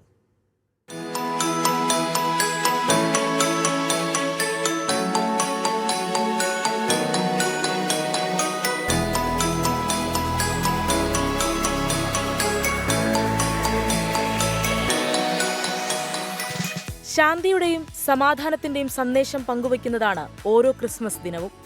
പുൽക്കൂടുകൾ ഒരുക്കിയും നക്ഷത്രങ്ങൾ തെളിച്ചും വിശ്വാസികൾ കാത്തിരിക്കുകയാണ്. പാതിരാ കുർബാനയ്ക്കായി ദേവാലയങ്ങളും ഒരുങ്ങി. തിന്മയിലേക്ക് ചായ്ച്ചിലുള്ള മനുഷ്യന് ദൈവത്തോട് ചേർന്ന് ജീവിക്കുവാനുള്ള വഴിയാണ് മനുഷ്യാവതാരം ചെയ്ത ദൈവപുത്രൻ. ഈ ഒരു മഹാരഹസ്യമാണ് ക്രിസ്മസ് ദിനത്തിൽ ക്രൈസ്തവരെല്ലാവരും ധ്യാനിക്കുന്നത്, പ്രാർത്ഥനാ വിഷയമാക്കുന്നത്, ആഘോഷത്തിന് അടിസ്ഥാനമാക്കുന്നത്. ലോകമെമ്പാടുമുള്ള കേരളീയർക്ക് മുഖ്യമന്ത്രി പിണറായി വിജയനും ഗവർണർ ആരിഫ് മുഹമ്മദ് ഖാനും ക്രിസ്മസ് ആശംസകൾ നേർന്നു. ഏത് വിഷമകാലത്തിനുമപ്പുറം നന്മയുടെ ഒരു നല്ല കാലമുണ്ടാകുമെന്ന സങ്കല്പത്തിന്റെ സാക്ഷാത്കാരമാണ് ക്രിസ്മസ് എന്ന് മുഖ്യമന്ത്രി ആശംസിച്ചു. പരസ്പര സ്നേഹത്തിന്റെയും സമഭാവനയുടെയും സൗന്ദര്യമാണ് ക്രിസ്മസ് ആഘോഷങ്ങളെ ഹൃദ്യമായ അനുഭവമാക്കുന്നതെന്ന് ഗവർണറും പറഞ്ഞു. News desk 24. കുർബാന തർക്കത്തെ തുടർന്ന് അടച്ച Ernakulam Saint Mary's Basilica Christmas ദിനത്തിലും തുറക്കില്ല. സമാധാന അന്തരീക്ഷം ഉണ്ടാകും വരെ പള്ളി അടച്ചിടുമെന്ന് അഡ്മിനിസ്ട്രേറ്റർ ഫാദർ ആന്റണി പൂതവേലിൽ വ്യക്തമാക്കി. തീരുമാനത്തിനെതിരെ ഔദ്യോഗിക വിഭാഗം രംഗത്തെത്തി.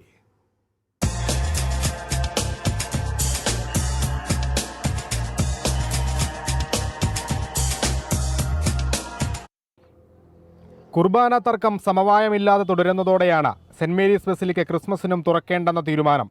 അപ്പോസ്തലിക് അഡ്മിനിസ്ട്രേറ്റർ ഫാദർ ബോസ്കോ പുത്തൂരുമായി നടത്തിയ ചർച്ചയ്ക്കൊടുവിലാണ് പള്ളി തുറക്കേണ്ടെന്ന തീരുമാനത്തിലെത്തിയതെന്ന് basilica administrator Father Antony Poothavelil പറഞ്ഞു. പിതാവും മറ്റുള്ള കൂടെയുള്ള വികാരി ജനറൽമാരും പറഞ്ഞു, ബസലിക്ക തുറന്നിട്ട് അനിഷ്ട സംഭവങ്ങൾ ഉണ്ടാവുകയും അടച്ചിടുകയും ചെയ്യുന്ന ഒരു അവസ്ഥ ഒഴിവാക്കണം. അതുകൊണ്ട് ബസലിക്ക തുറന്നില്ലെങ്കിലും ഈ സമാധാനപരമായ ഒരു അന്തരീക്ഷം സംജാതമായാലേ ബസലിക്ക തുറന്ന് പ്രവർത്തിക്കാൻ സാധിക്കുകയുള്ളൂ. അതുകൊണ്ട് സ്റ്റാറ്റസ് കോ മെയിൻറ്റെയിൻ ചെയ്യുക എന്നുള്ളതാണ് എനിക്ക് കിട്ടിയ നിർദ്ദേശം. അതേസമയം പള്ളി തുറന്ന് ഏകീകൃത കുർബാന അർപ്പിക്കണമെന്ന ആവശ്യത്തിൽ ഉറച്ചു നിൽക്കുകയാണ് ഔദ്യോഗിക വിഭാഗം. പാതിര കുർബാന ഏകീകൃതമല്ലെങ്കിൽ തടയുമെന്നും മുന്നറിയിപ്പ്. അപ്പോൾ ഇറക്കുന്ന സർക്കുലറിന് പോലും ഈ ടോയ്ലറ്റ് പേപ്പറിൻ്റെ വില പോലും കൽപ്പിക്കാത്ത അപ്പോസ്തലിക് അഡ്മിനിസ്ട്രേറ്റർ ബോസ്കോ പുത്തൂർ പിതാവ് ആദ്യമായിട്ട് രാജിവെക്കുക. രണ്ടാമത്തെ കാര്യം, ഞങ്ങളുടെ കുറേ അച്ഛന്മാർ ഈ പറഞ്ഞ പോലെ മാർപ്പാപ്പയെ വരെ അനുസരിക്കാൻ തയ്യാറല്ല എന്നാണ് ഇപ്പോൾ പറയുന്നത്. വിമത വിഭാഗവും വിട്ടുവീഴ്ചയ്ക്ക് തയ്യാറല്ല. പാതിര കുർബാന ഏകീകൃതമെങ്കിൽ പ്രതിഷേധിക്കാനാണ് തീരുമാനം. ക്രിസ്മസ് ദിനത്തിൽ ഒരു കുർബാന ഏകീകൃത രീതിയിൽ നടത്തുമെന്നാണ് വൈദിക സമിതി അറിയിച്ചിരിക്കുന്നത്. 24 കൊച്ചി. ഭിന്നശേഷിക്കാരായ കുട്ടികൾക്കും അവരുടെ മാതാപിതാക്കൾക്കുമായി ക്രിസ്മസ് ആഘോഷം സംഘടിപ്പിച്ച Ernakulam centre for empowerment and enrichment ജില്ലാ കളക്ടർ NSK ഉമേഷ് ഉദ്ഘാടനം ചെയ്തു.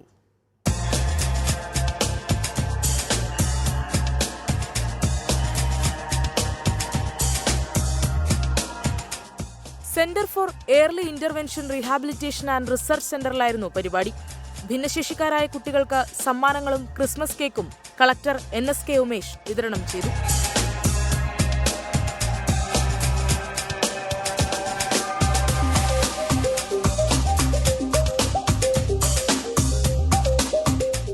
Centre for early intervention rehabilitation and റിസർച്ചിന്റെ പ്രവർത്തനം സമൂഹത്തിന് മാതൃകയാണെന്നും ജില്ലാ ഭരണകൂടത്തിന്റെ കൈത്താങ്ങ് എപ്പോഴും ഉണ്ടാകുമെന്നും കളക്ടർ ഉറപ്പു നൽകി.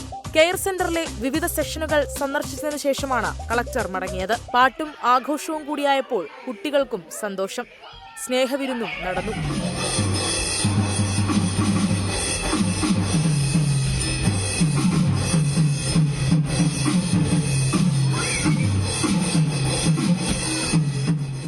ചടങ്ങിൽ സിഫി chairperson doctor PI Mary Anitha അധ്യക്ഷയായി.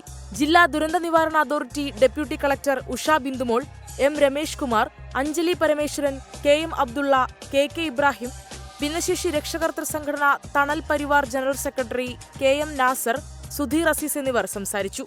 24 കൊച്ചി. അപ്പോൾ ആ ഉദ്യമത്തിന് എല്ലാവിധ ആശംസകളും നേരുകയാണ്. ഇവിടെ നമ്മുടെ പാതിരാപ്പരയിലെ പൗത്രൻ ചേട്ടൻ നല്ലൊരു ക്രിസ്മസ് സന്ദേശം അയച്ചായിരുന്നു ആദ്യം. അപ്പോൾ അത് ഞാൻ വഴിയെ വായിക്കാമെന്ന് വിചാരിച്ചായിരുന്നു, പക്ഷേ ഇതിപ്പോൾ കാണുന്നില്ല. നോക്കിയിട്ട് നല്ല രസമുണ്ടായിരുന്നു അപ്പം വായിച്ചപ്പോൾ. ചേട്ടാ ഒന്നുകൂടെ പറ്റുവാണെങ്കിൽ. അപ്പോൾ കൊച്ചി തേവരയിലെ ജോർജ് സബാസിൻ്റെ വീട്ടിൽ ക്രിസ്മസ് ആഘോഷം പുൽക്കൂട്ടിലും ക്രിസ്മസ് ട്രീയിലും മാത്രം ഒതുങ്ങുന്നതല്ല. ഒരു ക്രിസ്മസ് ഗ്രാമം തന്നെ ഒരുക്കിയിരിക്കുകയാണ് ഇവർ. കാണാം ആ വീട്ടുമുറ്റത്തെ ഒരു ക്രിസ്മസ് ഗ്രാമം.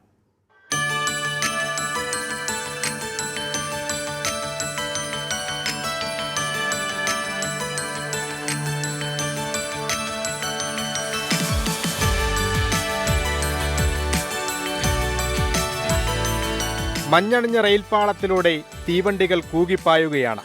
സമീപത്ത് റെയിൻഡിയറുകൾ കെട്ടിവലിക്കുന്ന ഉന്തുവണ്ടികൾ, പാറക്കൂട്ടങ്ങൾക്കിടയിലൂടെ ഒഴുകിയിറങ്ങുന്ന അരുവി, കൊടും മഞ്ഞിൽ ചൂടുകായുന്നവർ.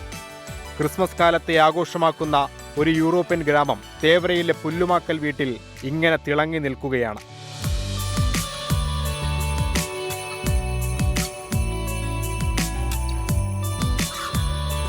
പത്ത് വർഷം കൊണ്ട് ശേഖരിച്ച മിനിയേച്ചറുകൾ ഉപയോഗിച്ചാണ് 16 അടി നീളവും 4 അടി വീതിയുമുള്ള ക്രിസ്മസ് വില്ലേജിന്റെ നിർമ്മാണം ജോർജ് സെബാസ്റ്റ്യൻ പൂർത്തിയാക്കിയത്.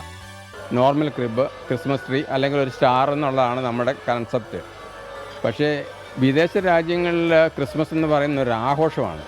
ആസ് എ ഹോൾ ഒരു വില്ലേജ് മുഴുവൻ ആഘോഷിക്കുകയാണ്. അവിടെ ഉള്ള എല്ലാവിധ ആക്ടിവിറ്റീസും, അവിടെയുള്ള എല്ലാ പ്രസ്ഥാനങ്ങളും, എല്ലാ സ്ഥാപനങ്ങളും, എല്ലാ ആ ഒരു മധ്യകാലം യൂറോപ്പിലോ അമേരിക്കയിലോ കാണുന്നതാണ് ഇവിടെ റീക്രിയേറ്റ് ചെയ്തിരിക്കുന്നത്. ഇത് ഞങ്ങൾ 10 വർഷം കൊണ്ട് പല സ്ഥലത്തു നിന്നായിട്ട് കളക്ട് ചെയ്തിരിക്കുന്നതാണ്. പക്ഷേ ഇതിൻ്റെ അകത്തൊരു 80% സാധനങ്ങൾ 85% സാധനങ്ങളും USA ഉണ്ടാക്കിയിരിക്കുന്നതാണ്. ഒരു US കമ്പനി ഉണ്ടാക്കുന്നതാണ്. സോഷ്യൽ മീഡിയകളിൽ കണ്ടും കേട്ടും നിരവധി പേരാണ് ക്രിസ്മസ് വില്ലേജ് കാണാനെത്തുന്നത്. ഞാൻ ആദ്യമായിട്ട് എങ്ങനെ കാണുന്നത്, ക്രിസ്മസിന് യൂഷ്വലി മറ്റേ ക്രിബൊക്കെ സെറ്റ് ചെയ്ത് ഇവിടെ പള്ളിയിലൊക്കെ ഉള്ളത് കണ്ടിട്ടുള്ളൂ. പക്ഷേ ഇങ്ങനെ ഫസ്റ്റ് ടൈമാണ് കാണുന്നത്. അതും ചോദിച്ചപ്പോൾ പറഞ്ഞ ഇതൊക്കെ ഓരോ വർഷമായിട്ട് ഇങ്ങനെ കളക്ട് ചെയ്ത് വരുന്ന സാധനമാണെന്നോ. അപ്പോൾ ഭയങ്കര വലിയ എഫേർട്ടാണ്. കാരണം 2 വീക്സ് കൊണ്ട് ഇത്രയും സെറ്റ് ചെയ്യാന്ന് പറയുന്നത് ഇറ്റ്സ് വെരി ഡിഫിക്കൽട്ട്. നല്ല രസമുണ്ടാണ്. വരും വർഷങ്ങളിൽ വില്ലേജിന്റെ വലിപ്പം കൂട്ടാനാണ് ജോർജ് സെബാസ്റ്റ്യന്റെ ശ്രമം.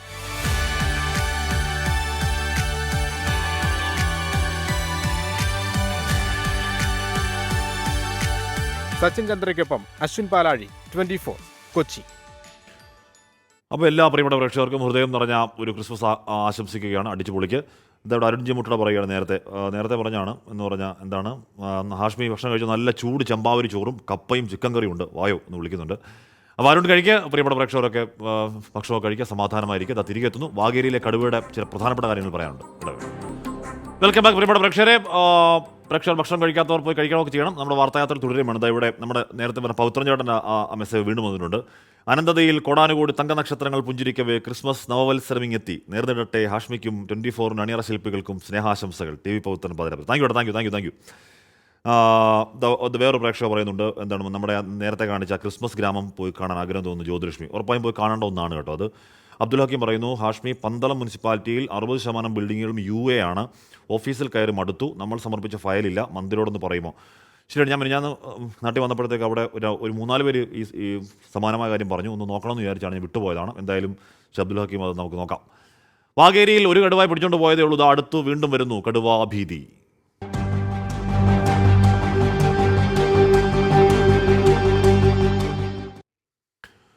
വയനാട് സുൽത്താൻ ബത്തേരി വാഗേരി സിസിയിൽ തൊഴുത്തിൽ കയറി കടുവ പശുക്കിടാവിനെ കൊന്നു. ഞാറക്കാട്ടിൽ സുരേന്ദ്രന്റെ തൊഴുത്തിലെത്തിയതാണ് കടുവ കിടാവിനെ കൊന്നു തിന്നത്. പ്രഭാത നടത്തത്തിനിറങ്ങിയപ്പോഴാണ് സുരേന്ദ്രൻ പശുവിനെ റോഡരികിൽ കണ്ടത്. കഴുത്തിലെ കയർ അറ്റ നിലയിലായിരുന്നു. തൊഴുത്തിൽ ചെന്ന് നോക്കിയപ്പോഴാണ് കിടാവിനെ കൊന്നു തിന്ന നിലയിൽ കണ്ടെത്തിയത്. പ്രജീഷ് എന്ന യുവാവിനെ കൊലപ്പെടുത്തിയ കടുവയെ പിടികൂടിയത് ഇതിനടുത്തുള്ള മൂടക്കൊല്ലിയിൽ നിന്നാണ്. കടുവ വീണ്ടും ഇറങ്ങിയതിനാൽ ആശങ്കയിലാണ് പ്രദേശവാസികൾ. അപ്രതീക്ഷിതമായിട്ടാണ് ഈ സംഭവം ഉണ്ടായിരിക്കുന്നത്. ഞങ്ങളെല്ലാം ഭീതിയിലാണ്. കാർഷിക മേഖലയിൽ ഇപ്പോൾ ഞങ്ങൾ പണിയെടുത്തുകൊണ്ടിരിക്കുന്നത് ഞങ്ങൾക്ക് ഇപ്പോൾ കൃഷിയെടുക്കാൻ പറ്റാത്തൊരു സാഹചര്യമാണുള്ളത്. വൈകുന്നേര സമയങ്ങളിൽ പോലും നമുക്ക് യാത്ര ചെയ്യാൻ കഴിയാത്ത ഒരു ബുദ്ധിമുട്ടുകളുണ്ട്. കുട്ടികൾ സ്കൂളിൽ പോകുന്നുണ്ട്. ഒരുപാട് തിരക്കുള്ള സമയങ്ങളിലാണ്. അപ്പോൾ എത്രയും പെട്ടെന്ന് നിയമ നടപടികൾ ഉദ്യോഗസ്ഥന്മാരുടെ ഭാഗത്തുനിന്ന് ഉണ്ടാവണമെന്നാണ്. വനംവകുപ്പെത്തി പരിശോധന പൂർത്തിയാക്കി. 24 വയനാട്. സിയാദ് മുറാദോ അങ്ങനെ ഒരു പ്രശ്നം പറയുന്നുണ്ടായിരുന്നു. അത് പോയി വായിക്കാൻ തുടങ്ങുമ്പോൾ കമൻറ്റ് പോവാം.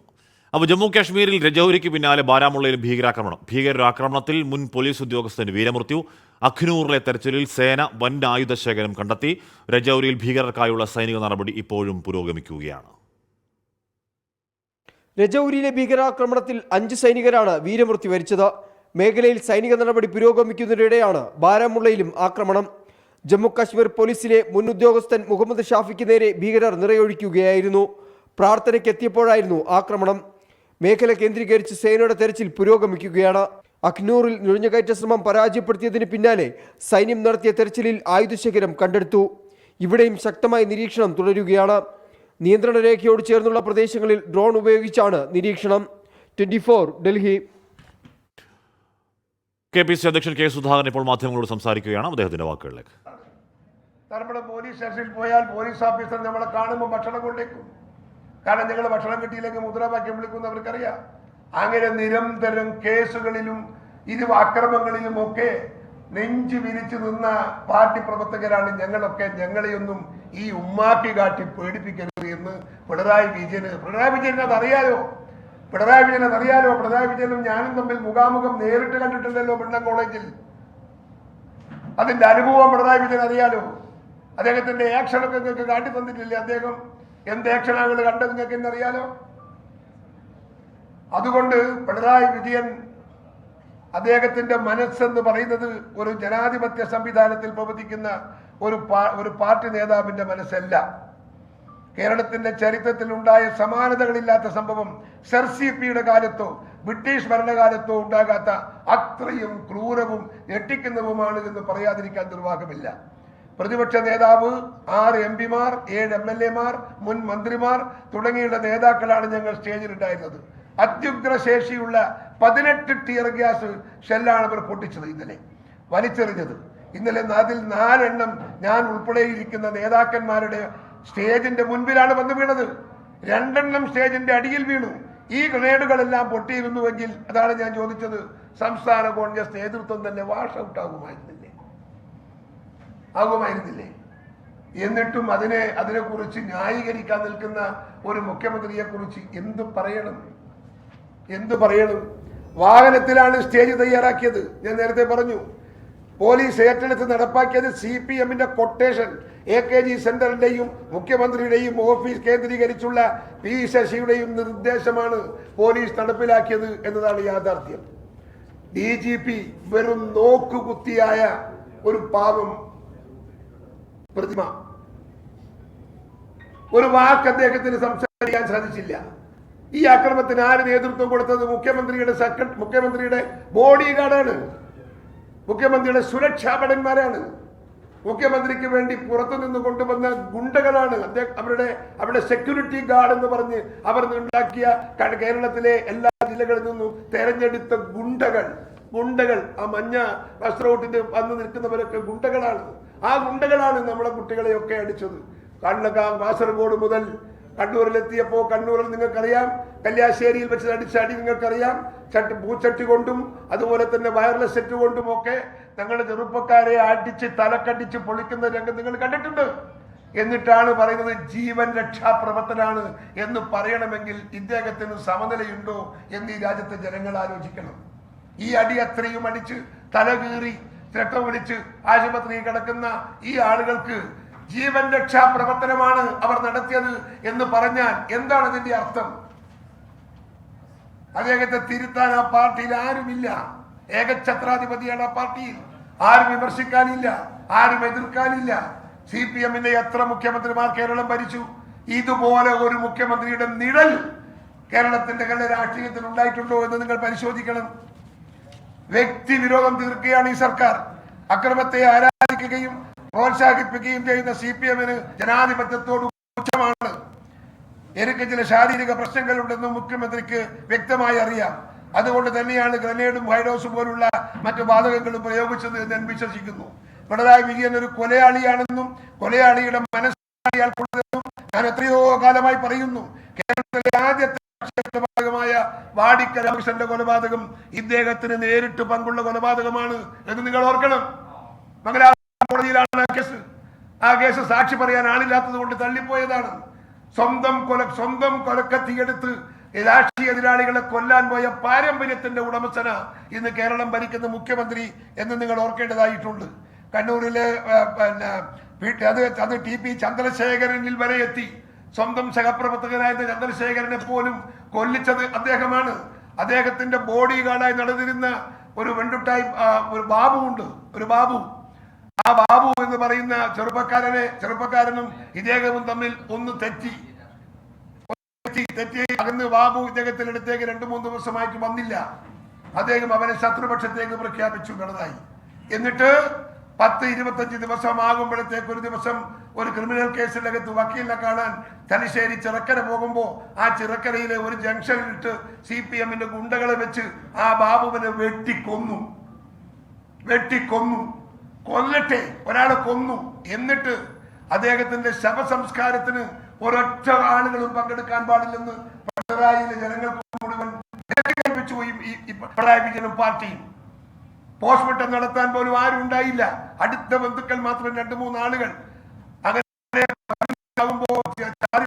മഴ ബോഡി മറവ് ചെയ്യാൻ കുണ്ടുകുഴിക്കാൻ ആളില്ല, പിക്കാസില്ല, അവിടെ നാട്ടുകാരില്ല, അയൽവക്കക്കാരില്ല, ആരുമില്ലാതിരിക്കുന്ന ദയനീയമായ അവസ്ഥയിൽ ബോഡി വെച്ച് അടുത്ത കുടുംബക്കാരെ വീട്ടിലിരിക്കുന്നു.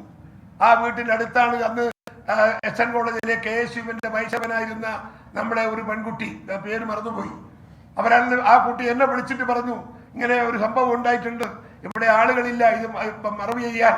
അതുകൊണ്ട് സുധാകരൻ എന്തെങ്കിലും ചെയ്യണമെന്ന് പറഞ്ഞപ്പോൾ എൻ്റെ നാട്ടിൽ നടാലിൽ നിന്ന് 3 ജീപ്പിൽ ആളുകളെയും പിക്കാസും പെട്രോമാക്സും ഒക്കെ എടുത്ത്, ലൈറ്റില്ല, പെട്രോമാക്സ് കൊടുക്കുന്നില്ല കടകളിൽ നിന്ന്, അവിടെ പെട്രോൾ മാക്സും ഒക്കെ എടുത്ത് 15 ആളുകളെ അയച്ച് അവർ പോയിട്ടാണ് ആ ബോഡി മറവ് ചെയ്തത്. അതാണ് പിണറായി വിജയൻ.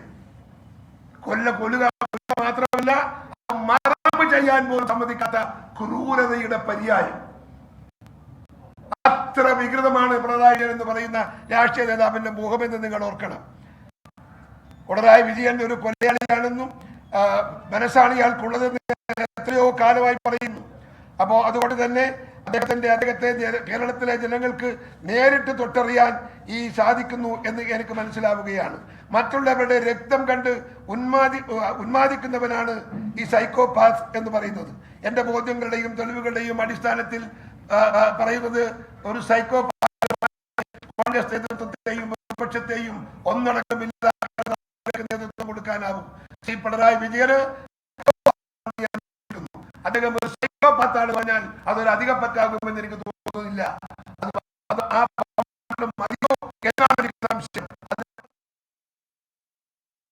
കെ സുധാകരൻ മാധ്യമങ്ങളോട് സംസാരിക്കുകയായിരുന്നു. മുഖ്യമന്ത്രിയുടെ സമനില പരിശോധിക്കണം, മുഖ്യമന്ത്രി മറ്റുള്ളവരുടെ രക്തം കണ്ട് ഉന്മാദിക്കുന്ന അവസ്ഥയിലുള്ള സൈക്കോപാത്താണ് തുടങ്ങിയ തരത്തിലുള്ള അതിരൂക്ഷ വിമർശനങ്ങൾ പറയുകയാണ് കെ പി സി അധ്യക്ഷൻ കെ സുധാകരൻ. ഏകഛത്രാധിപതിയെ പോലെ വാഴലാണ് പിണറായി വിജയൻ. ഏകഛത്രാധിപതിയെ തിരുത്താൻ CPM-ൽ ആരുമില്ല എന്ന് പറയുകയാണ്. DGP ഒരു പാവയാണ്. പോലീസ് അടക്കം സർക്കാരിനെതിരെ രൂക്ഷ വിമർശനങ്ങൾ KPCC. ഇന്നലെ അവിടെ KPCC-യുടെ പ്രതിഷേധ മാർച്ച് നടക്കുമ്പോൾ KPCC നേതൃത്വം ആ വേദിയിൽ ഉള്ളപ്പോൾ അവിടെ ഉണ്ടായ ടിയർ ഗ്യാസ് പ്രയോഗത്തിൽ, വാട്ടർ ജെറ്റ് പ്രയോഗത്തിലൊക്കെ അത്യധികം പ്രകോപിതമാണ് KPCC നേതൃത്വം. അപ്പോൾ സമരപരിപാടികളെ മുന്നോട്ട് പോകാൻ തീരുമാനിക്കുന്നു KPCC നേതൃത്വം. മുഖ്യമന്ത്രിയെ തിരുത്താൻ CPM-ന് ആരുമില്ല. പിണറായി വിജയന് കൊലയാളി മനസ്സ് തുടങ്ങിയുള്ള അതിരുകടന്ന അല്ലെങ്കിൽ രൂക്ഷമായി നേരത്തെയും കെ സുധാകരൻ പിണറായി പോര് ഏറ്റുമുട്ടൽ നമ്മൾ കണ്ടവരാണ്.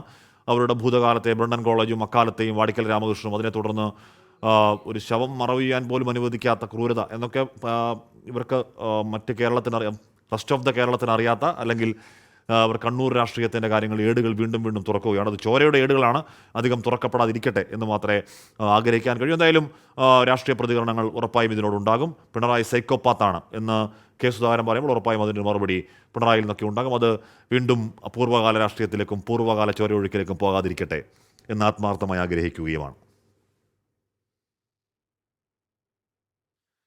ഡോക്ടർ ഗിന്നസ് മാടസ്വാമി പറയുകയാണ്, പീരുമേട്ടിലെ തേയിലത്തോട്ടം തൊഴിലാളികളുടെ ക്രിസ്മസ് ആഘോഷത്തിന് നിറം മങ്ങും. അവതരിപ്പിക്കാനിരിക്കുന്ന കേന്ദ്ര ബജറ്റിൽ തേയിലത്തോട്ടം മേഖലയ്ക്ക് 1000 കോടി രൂപയുടെ സ്പെഷ്യൽ പാക്കേജ് ഉണ്ടാവണം. തേയിലത്തോട്ടം വലിയ പ്രതിസന്ധിയിലാണ് ചൂണ്ടിക്കാണിക്കുകയാണ് മാടസ്വാമി ഡോക്ടർ.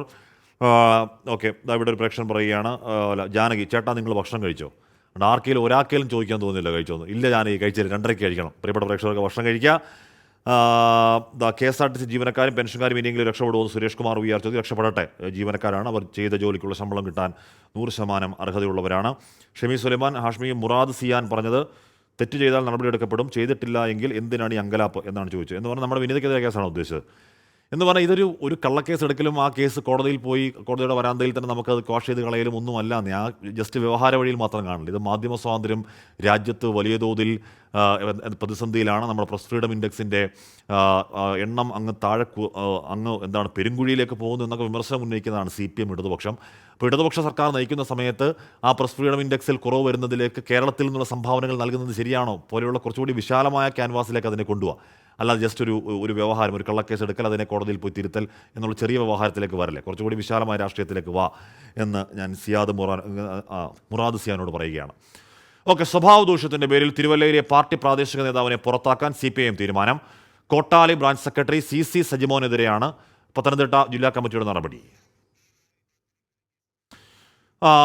ഒരു മിനിറ്റ്, കെ സുധാകരൻ ഇപ്പോൾ തുടരുകയാണ്. കുറച്ചുകൂടി രൂക്ഷ വിമർശനം ഉന്നയിക്കുകയാണ്. നേരത്തെ ഒരു ചെറിയ സാങ്കേതിക പ്രശ്നം വന്നുകൊണ്ടാണ് അതിൽ നിന്ന് വിട്ടുപോയത്. കെ സുധാകരൻ തുടരും.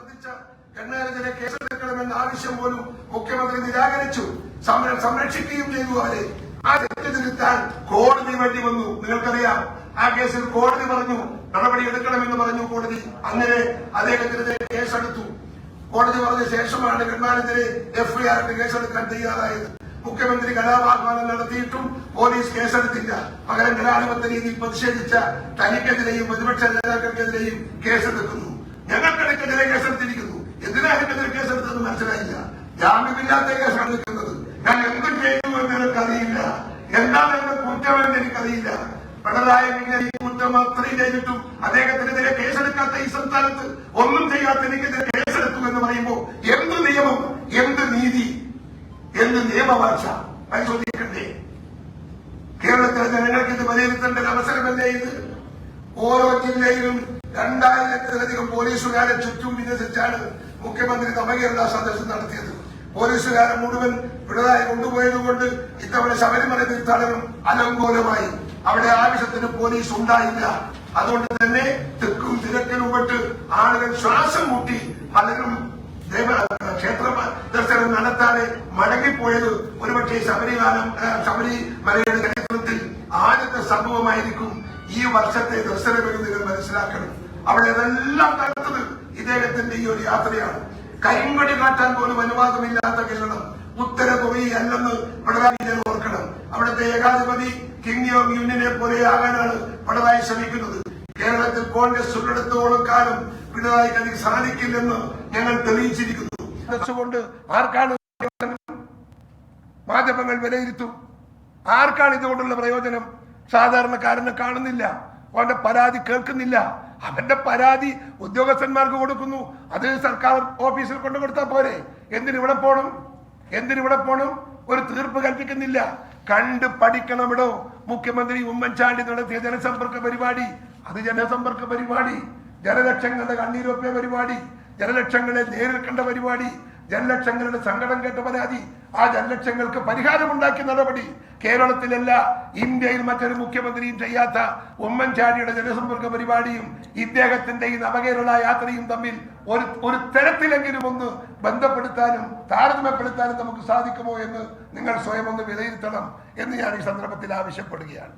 CPM സംസ്ഥാന സെക്രട്ടറി MV ഗോവിന്ദൻ നടത്തിയ പാർട്ടി യാത്ര വൻ പരാജയമായപ്പോൾ അതിനെ തുടർന്നാണ് ഇപ്പോൾ പിണറായി സർക്കാരിന്റെ മുഴുവൻ മെഷീനറിയും ഉപയോഗിച്ച് നവകേരള സദസ്സ് നടത്തിയത്. കേരളത്തെ കലാപകലുഷിതമാക്കി എന്നല്ലാതെ എന്തെങ്കിലും മെച്ചമുണ്ടായോ? പിണറായിയെ വിമർശിച്ച പത്രപ്രവർത്തകരെ എല്ലാം പോലീസ് പിടിച്ചകത്തിടുകയാണ്.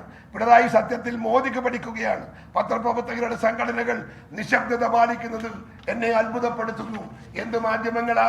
എല്ലാത്തതിനും വിമർശനം നടത്തുന്ന മാധ്യമങ്ങൾ എന്തുകൊണ്ട് പത്രപ്രവർത്തകരെ അറസ്റ്റ് ചെയ്തപ്പോ, പത്രപ്രവർത്തകരെ കേസെടുത്തപ്പോ നിങ്ങൾ എന്തുകൊണ്ട് പ്രതികരിച്ചില്ല എന്ന് നിങ്ങളോട് ഞാൻ മുഖത്ത് നോക്കി ചോദിക്കുന്നു. എന്തുകൊണ്ട് നിങ്ങൾക്ക് സാധിച്ചില്ല? എന്തുകൊണ്ട് നിങ്ങളുടെ സംഘടനയ്ക്ക് സാധിച്ചില്ല? നിങ്ങൾക്ക് പത്രസ്വാതന്ത്ര്യം ഇവിടെ വേണ്ടേ? ആ പത്രസ്വാതന്ത്ര്യത്തിന് ഹരിക്കാൻ നിങ്ങൾ എന്തെങ്കിലും ചെയ്തോ? ഇല്ലല്ലോ. എന്ത് ചെയ്തിട്ടാണ് നിങ്ങൾ ഈ കുറ്റം ചെയ്തത്? എന്തിനാണ് നിങ്ങളെ അറസ്റ്റ് ചെയ്തത്? അതിന് ഉത്തരം നിങ്ങൾ അവരെ കൊണ്ട് പറയിപ്പിക്കണ്ടേ? ആ ബാധ്യത എന്റെ മാധ്യമ സുഹൃത്തുക്കൾ ഏറ്റെടുക്കണമെന്ന് ഞാൻ ഈ സന്ദർഭത്തിൽ ആവശ്യപ്പെടുകയാണ്. പോലീസിന്റെ നരനായാട്ടിനെതിരെ 27-ന് ബ്ലോക്ക് തലത്തിൽ വൻ പ്രതിഷേധ ജ്വാല നടത്താൻ ഞങ്ങൾ തീരുമാനിച്ചിട്ടുണ്ട്. ഫാസിസ്റ്റ് വിമോചന സദസ് എന്നാണ് അതിന്റെ പേര്. തുടർന്ന് പ്രക്ഷോഭ പരിപാടികൾ ഞങ്ങൾ തീരുമാനിക്കും. 2024 പിണറായിക്ക് ഉറക്കമില്ലാത്ത രാവുകളായിരിക്കുമെന്ന് ഞാൻ നിങ്ങളുടെ മുമ്പിൽ വ്യക്തമാക്കാൻ ആഗ്രഹിക്കുന്നു. അതുകൊണ്ട് ഇതെല്ലാം ഈ സംഭവത്തിന് ഒരു പരിഹാരം വേണ്ടേ? എന്താണ് പരിഹാരം? ഇത്രയും നിയമലംഘനങ്ങളും ഇത്രയും നിയമവാഴ്ചയും തകർന്ന ഒരു രാഷ്ട്രീയ പ്രവർത്തന ശൈലി, അതിനെ അന്വേഷിക്കാൻ ഒരു ജുഡീഷ്യൽ എൻക്വയറി ഉണ്ടാകണമെന്ന് ഞങ്ങൾ ആവശ്യപ്പെടാൻ പോവുകയാണ്. ഞങ്ങൾ കോടതിയിൽ പോകും. ജുഡീഷ്യൽ എൻക്വയറി സിറ്റിംഗ് ജഡ്ജിനെ വെച്ച് ഒരു ജുഡീഷ്യൽ എൻക്വയറി നടത്തിക്കൊണ്ട് ഈ നടന്ന സംഭവത്തിന്റെ തെറ്റും ശരിയും വിലയിരുത്തി കേസെടുക്കേണ്ടവർക്കെതിരെ കേസെടുക്കാനും അന്യായമായി തടങ്കിൽ വെച്ചവർക്ക് ന്യായമായ നീതി ലഭിക്കാനും സാഹചര്യമുള്ള ഒരു ജുഡീഷ്യൽ എൻക്വയറി ഞങ്ങൾ ആഗ്രഹിക്കുന്നു.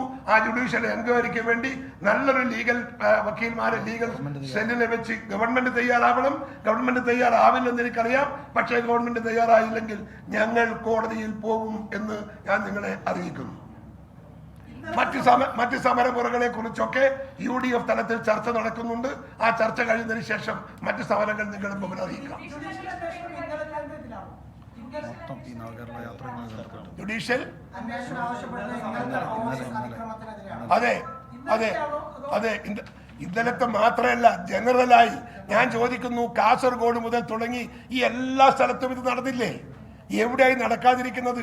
ഇന്നലത്തത് ഏറ്റവും പ്രധാനം. ഞാൻ പറഞ്ഞത് ജനറലായി ഈ പറയുന്ന പരിപാടിക്കകത്ത് CPM ആ നവകേരള സദസ്സ് എന്ന് പറയുന്ന ഈ സംഭവം നടന്ന എല്ലാ ജില്ലയിലെയും ഈ സംഭവത്തെ കുറിച്ചൊരു ജുഡീഷ്യൽ എൻക്വയറി നടത്തണം എന്നതാണ് ഞങ്ങളുടെ ആവശ്യം. ജീവൻ രക്ഷ നടത്തേണ്ടുന്ന മുഖ്യമന്ത്രിയാണ് സ്വയം ആളുകളെ ജീവൻ എടുക്കാൻ ശ്രമിക്കുന്നത് എന്ന് പറയുമ്പോൾ ഞാൻ ചോദിക്കുന്ന ഈ പറയുന്ന നമ്മളെ ഈ പൊട്ടിച്ചതൊക്കെ അദ്ദേഹം അറിഞ്ഞുകൊണ്ടല്ലേ? ഇതൊക്കെ എന്താ സാധനം പരിശോധിക്കുക.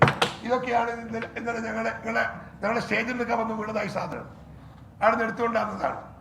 ഇതൊക്കെ പൊട്ടി ഈ രാജ്യത്ത് ജനങ്ങൾ ഞാൻ ഇത് പൊട്ടിയ ഇതിന്റെ സംഭവം ഇത് പൊട്ടിയാൽ ഞങ്ങളൊക്കെ ഒരു മരിക്കൂല്ലെങ്കിലും ചതറും കാലും കൈയൊക്കെ പോവും ഉറപ്പാണ്. പക്ഷെ അങ്ങനെ പൊട്ടിയിട്ടില്ല എന്ന് മാത്രം അത് പഠിച്ചോണ്ടെന്ന് ബാക്കി വീരം കൂടിയ ഷെല്ല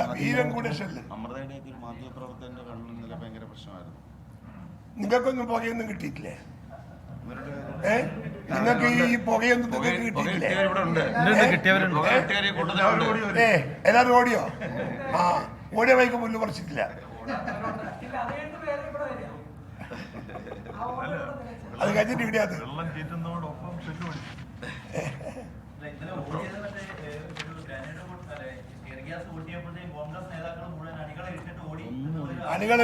നേതാക്കന്മാരും നേടിയിട്ടില്ല. ഇതിന് പരിക്ക് പറ്റിയവരും ചുമച്ചവരും ഒക്കെ പോയിട്ടുള്ളൂ അവിടെ നിന്ന്. ബാക്കി എല്ലാവരും ആ പരിസരത്തുണ്ട്.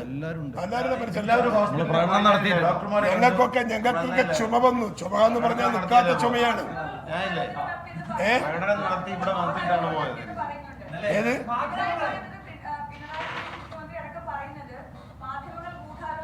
സത്യസന്ധമായ റിപ്പോർട്ടാണ് ചെയ്തത്. പക്ഷേ ഇതേ വാർത്തകൾ തന്നെ സർക്കാർ അനുകൂല മാധ്യമങ്ങളിൽ വരുമ്പോൾ സർക്കാർ മിണ്ടാതിരിക്കുന്നുണ്ട്. ഇത് ഇരട്ടത്താപ്പല്ലേ? ഇരട്ടത്താപ്പാണ്. പ്രതികരിക്കണം നിങ്ങൾ. ഞങ്ങളുണ്ടല്ലോ കൂടെ. നിങ്ങളെ പിറകിൽ ഞങ്ങളുണ്ട്. കൈ മുഷ്ടി ചുരുട്ടി ഞങ്ങൾ നിൽക്കാം. ഒന്നും ജനാധിപത്യത്തോടൊപ്പല്ലേ കോൺഗ്രസ്? ജനാധിപത്യ അവകാശം പ്രൊട്ടക്ട് ചെയ്യണത് മാധ്യമങ്ങളുടേതായാലും സാധാരണക്കാരൻ്റെതായാലും നിരക്ഷരൻ്റെതായാലും സാക്ഷരതയുള്ളവനായാലും പൈസ സമ്പന്നൻ്റെതായാലും തൊഴിലാളിയുടേതായാലും പട്ടിണിക്കാരൻ്റെതായാലും കോടീശ്വരൻ്റെതായാലും നീതിക്ക് വേണ്ടി പോരാടാൻ അതിൻ്റെ മുമ്പിൽ കോൺഗ്രസ് പാർട്ടി എന്നും ഉണ്ടാകും. സ്വാതന്ത്ര്യ സമരം മുതൽ ഇന്ത്യയിൽ അതിന്റെ ആളുകളും അതിന്റെ അവകാശികളുമാണ് ഞങ്ങൾ. ഞങ്ങളുടെ പാരമ്പര്യം അതാണ്. എത്ര തെളിവ് വേണം നിങ്ങൾക്ക്? ഞങ്ങൾ തരാം.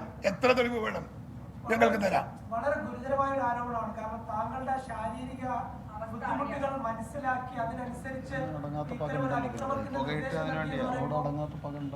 എനിക്കറിയില്ല. ചിലപ്പം പുള്ളിക്കറിയാലോ. പുള്ളിക്ക് നമ്മളെ ഒന്ന് ഒതുക്കാൻ കിട്ടുന്ന ഒരു സമയമല്ലേ. അത് ഒതുക്കാൻ ശ്രമിച്ചാൽ അദ്ദേഹമായതുകൊണ്ട് ചെയ്യും.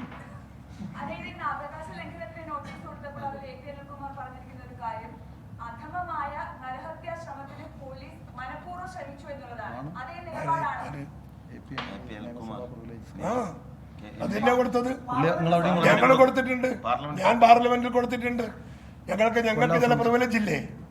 ഞങ്ങൾ ഇരിക്കുന്നിടത്ത് ഇത്രയും മീറ്റർ ഉള്ളിൽ നിന്ന് ഈ ഗ്രനേഡ് പൊട്ടിക്കാവോ? വെള്ളം ചീറ്റാവോ? അത് ഞാൻ പറഞ്ഞല്ലോ.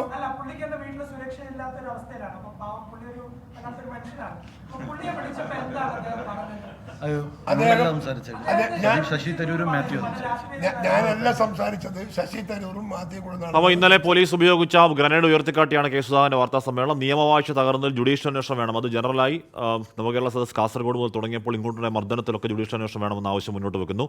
27 ബ്ലോക്ക് തലത്തിൽ വലിയ പ്രതിഷേധത്തിലേക്ക് പോവുകയാണ് കോൺഗ്രസ്. ഇന്നലെ അവിടെ KPCCയുടെ പ്രതിഷേധ മാർച്ചിനിടെ വേദിയിലേക്ക് വീണ് പൊട്ടിയ ഗ്രനേഡ്, വാട്ടർ ജെറ്റ്, ജലപീരങ്കി അടക്കമുള്ളത് അത് കരുതിക്കൂട്ടി ചെയ്താണ്. തനിക്ക് ആരോഗ്യ പ്രശ്നങ്ങളുണ്ട്. ആരോഗ്യ പ്രശ്നങ്ങൾ കരുതിക്കൂട്ടി ചെയ്തതാണ്. പിന്നീട് നമ്മൾ നേരത്തെ കണ്ടതുപോലെ അതിരൂക്ഷമായ ഓൾ ഔട്ട് അറ്റാക്ക് മുഖ്യമന്ത്രി സൈക്കോപാത്താണ്. അവരുടെ പൂർവ്വകാല കണ്ണൂർ രാഷ്ട്രീയത്തിലെ വാടിക്കൽ രാമകൃഷ്ണൻ, പിന്നീട് ആരെയോ മൃതദേഹം അടക്കാൻ പോലും സമ്മതിക്കാത്ത ക്രൂരത എന്നൊക്കെ പറഞ്ഞ് പഴയ രാഷ്ട്രീയം ആവർത്തിക്കുന്നു. അപ്പോൾ എന്തായാലും കസേരയിലിരിക്കാൻ ഒരു അർഹതയുമില്ലാത്ത ആളാണ് DGP കസേരയിൽ എന്നൊക്കെ പറയുകയാണ്. അപ്പോൾ വലിയ രാഷ്ട്രീയ ഏറ്റുമുട്ടൽ നവകേരള സദസ്സിന് പിന്നാലെയും തുടരുന്നു എന്നുള്ളതാണ് മനസ്സിലാക്കേണ്ടത്. ജയന്തൻ ആർ പറയുകയാണ്, good afternoon Ashmi. Good afternoon ചേട്ടാ. ക്രിസ്മസ് സ്റ്റോറി നന്നായിരുന്നു. പ്രത്യേകിച്ച് എൻ്റെ മകൻ്റെ ക്യാമറ ആയതുകൊണ്ടായിരിക്കാം ജയന്തൻ. അതാരാ? കൊച്ചി സച്ചിൻ അച്ഛനാണോ? സച്ചിൻ മിടുക്കനാണോ? മിടുക്കനായ ഗംഭീര ക്യാമറാമാനാണ്. അപ്പോൾ പൊളിക്കും. അപ്പോൾ നമ്മൾ വളരെ പെട്ടെന്ന് തിരികെത്തും ചെറിയൊരു ഇടവേളയ്ക്ക് ശേഷം. ഓക്കെ, വെൽക്കം ബാക്ക് പ്രിയപ്പെട്ട പ്രേക്ഷകരൊക്കെ കുറേ അധികം പേരൊക്കെ ഭക്ഷണം കഴിച്ചിട്ടുണ്ട്. ഇനിയും കഴിക്കാത്തവർ 2:30 മുമ്പ് അല്ലെങ്കിൽ പെട്ടെന്ന് ഭക്ഷണം കഴിക്കാം. അവിടെ രക്ഷാപ്രവർത്തനത്തിന് നിർദ്ദേശം കൊടുത്ത മുഖ്യമന്ത്രി കേരളത്തിന് അപമാനം, പോലീസ് പിടിച്ചുവെച്ച് കുട്ടികളെ തല്ലാൻ വരുന്ന ഗൺമാൻ എന്ത് സന്ദേശം നൽകുന്നു, കോൺഗ്രസ് രാഷ്ട്രീയ നിയമ പോരാട്ടം മുന്നോട്ട് പോകുമെന്നൊക്കെ പറയുകയാണ്. അപ്പോൾ ഒരു നടക്ക് പോകുന്ന മട്ടില്ല. അതപ്പോൾ ഇനി ലോക്സഭാ തെരഞ്ഞെടുപ്പൊക്കെ വരാൻ പോവുകയാണ്. അപ്പോൾ രാഷ്ട്രീയ ഏറ്റുമുട്ടലിൻ്റെ പുതിയ പാഠഭേദങ്ങൾ നമ്മൾ വരും ദിവസങ്ങൾ എന്തായാലും കേരളത്തിൽ കാണും. അത് കാണണം. അപ്പോൾ നമ്മൾ ഇപ്പോഴത്തെ കാലാവസ്ഥ നോക്കും. ഇപ്പോഴത്തെ കാലാവസ്ഥ സമർപ്പിക്കുന്നത് Berger home shield scientific water proofing solutions.